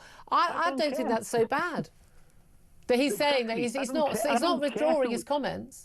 I don't care who he offends. I don't care. I'll say what I want to say, and I don't care who I offend. Yep. It's my free speech to offend them. But also, if people are offended by facts, I mean, what do you make of the pearl clutching by the sort of, everybody Reeves, the Greens, everybody saying like these are disgusting and they're horrified by his words. It's ridiculous. They're all so precious, aren't they? They're all so precious because it doesn't agree with their outlook. They're absolutely. Why are they so threatened by it though? Well, it's because it's the truth. They're threatened because it's the absolute truth. And Ratcliffe has spoken the truth, and nobody wants to say it out loud. I'll say it. I'm sick of bloody Muslims in this country. Okay. Get the hell out. Get the hell out of Christian Britain. What? Well, look, I'm an atheist. I'm not a Christian. I know we've got a Christian, Judeo-Christian culture, and that's the culture that I've been raised in and our country is based on. I don't understand. I don't have a problem with, quote, Muslims. I have a problem with Islamism. I have a problem with people who don't integrate from any background. You walk down the West End in Newcastle, it's an absolute disgrace. It's full of... It's basically just like Jenrick said, spot the white person. The West End of Newcastle. So is it their religion or is it I'm just going to ask you, is it the religion or the colour of their skin or both, or what's the issue? Is it... It's both. It's both. Why does it bother you if someone's got a different colour skin from you? It bothers me because it's not Newcastle. It's not the way this city was. It's not Newcastle. It isn't Newcastle. But if they were white and Muslim, that wouldn't be an issue? But I'm just trying to dig down. Yes, it would. And that's what stops me voting for reform, because Leila Cunningham is a white Muslim. I do not want a Muslim in charge of this country, any part of this country. Why? Because I don't agree with Muslims. I don't agree with their religion. Their religion is fake. Every religion is fake. Well, I'm an atheist. All religions are the same to me. I've got religion. But here's the thing. I think there's a massive issue with a religion which doesn't exercise tolerance, as in you can't marry who you want. You can't leave the religion without facing be apostasy, therefore being an apostate and therefore facing execution. I've got a massive issue with aspects of Islam when it is, well, let's face it, when it's basically the Old Testament version, when it's that version of it. But I don't have a problem with someone having a different religious view from me. Everyone needs to read what Christopher Hitchens wrote about the Muslim faith. Read Christopher Hitchens. No, I think there are particular issues with that particular faith and the history of that. I think there are issues there, but I don't look, I'm not going to criticise you for it. I think you've got every right to say it and to think it. But I don't share your view that, I don't want to live with Muslims and I don't want Muslims in this country. I think the vast majority of people of every faith and any are happy to just get on and live their own lives. I would like people to integrate more. I would like people, absolutely, I would require people who want to live here to, for a long time, to learn the language. I don't want any translation services and the like. I don't want people praying in the streets. I don't want people voting by religious views, whether it's Catholicism, Islam, or anything else. But I don't share your view that I want them to get out. If you're not here legally, I absolutely want you out. But that's a different issue, isn't it? 99%, I can guarantee most of these Mohammedans, as Father Calvin quite rightly calls them, they're illegal. They're illegal. They're not. No, then that's simply not true. That's not true. They've arrived in this country under legal visas. That's just not true. It simply is, Julia, and you're denying it. No, I'm not denying it. I'm telling you the facts that they are here legally. Now, should that have been the case? We can discuss government policy in that, but that is not true. No, it is. It is true. Well, OK, we'll have to disagree on the facts then. But look, I want you to be able to say, I'm not going to condemn you for what you're saying. I can disagree with aspects of what you're saying, quite a lot of aspects of what you're saying. But I want people to be able to speak freely. We need to have this debate and we can argue about the facts. That is absolutely crucial. Thank you. I appreciate you being honest. That's what I want. I'm not condemning anybody, even if I don't agree with people. Philip Ingram, a lot of people go, they raising, they're clutching the pearls. That view, I think, is not uncommon these days. But I think that's come about because people feel they've not been listened to on their genuine, I think, reasonable concerns. 100%. And a lot of people's views is on the illegal migration into this country with people coming across the border. But, I've got Muslim friends, some very close Muslim friends. The majority of those good Muslims are perfectly peace-abiding. They integrate in society. There are hundreds of millions of Muslims around the world who are not, Exactly. And his views do not reflect the majority of the Muslims that But we do have an Islamist. There is a very far too large minority of people in this country who of the Muslim faith who have come to this country or born in this country who have extreme views which are not compatible. 100%. And those extreme views, lots of people would say, are actually of basically the strictest version of Islam. It's not a sort of a side. It's not a sidecar. It's the motorbike. And a lot of them are being exacerbated by being in separate communities. Yeah, that is part of the. And again, I think that's exactly what Jim Ratcliffe was talking about. Look, we've only got a couple more minutes, but we finally got our guest on the line. We're talking about this holiday tax, plans for a tax on people taking holidays in England. Many hospitality and leisure bosses have said, no, this is a terrible idea that the government is considering, allowing mayors and local council leaders to basically introduce a modest, they say, tourist tax or visitor levy to raise revenue. They say it'll actually put £100 on the cost of a holiday for a family. Let's talk to Simon Palethorpe. He's chief executive of Haven. They're a company operating a whole chain of holiday parks. And we finally got you on line. We only got a couple of minutes, Simon, but why do you think this would be a bad thing? I think it's a really bad idea because the people who are going to be hardest hit by it are families, British families coming on holiday to the coast with companies like ours. And it's going to add an awful lot to their holiday. Is it going to be an awful lot, though? We're looking at like a tax of like £1 or £2 per person per night. Actually, let me give you an example. Our cheapest breaks midweek off peak start at £49. If you've got a family of 5, that's £10. £10 per night if it's a £2 levy. That's so a lot £10 a night. That takes your break from £49 to £89. And remember, within that £49, we're already paying, or the customer is paying £9 of VAT. So it's a really significant price. And actually, so these local councils say we can raise this money, and I think that's already been brought in various cities. We'll raise this money, but then that could be spent on local amenities. But actually, the local area might actually benefit more from having more tourists coming into the local area, spending money in the cafes and the bars, etc. 100%. If you think about it, what are families going to do? They're going to either not take a break, they're going to take fewer breaks, they're going to take shorter breaks, or at the extreme, they go abroad because, after all, they pay a lower VAT rate on accommodation when you go abroad. Yeah, but you've also got your flights. I mean, I often have a hotel levy when I go on holiday in Europe. There's a levy on the room per night. Rome and places like that have those levies. Hasn't stopped their tourism. Yeah, but remember, they're already paying only a 10% VAT rate in continental Europe. So, we're talking about a highly taxed industry already being further taxed, or frankly, this will get passed on to the consumer, and the consumer will end up paying more. They'll end up being hurt. The local economies will end up being hurt. This net is a full set of economics that I think will be really bad for those locations that host British families for holidays in the UK. Simon Pelthorpe, we only got you briefly, but we covered it all. Simon Pelthorpe from the Haven, the holiday park company. Fair points there, isn't it, Philip? It is fair points. The holiday tax is something that is common across Europe, but this is where the VAT answers in there. What the government should do if they're going to bring that in is reduce VAT. Yeah, well, that's the thing. We've got all of our sort of leisure activities, whether it's travel, whether it's hotels, whether it's holiday parks, whether it's going to the pub and restaurants. Pubs and restaurants. Huge amounts of tax on all of this stuff in this country.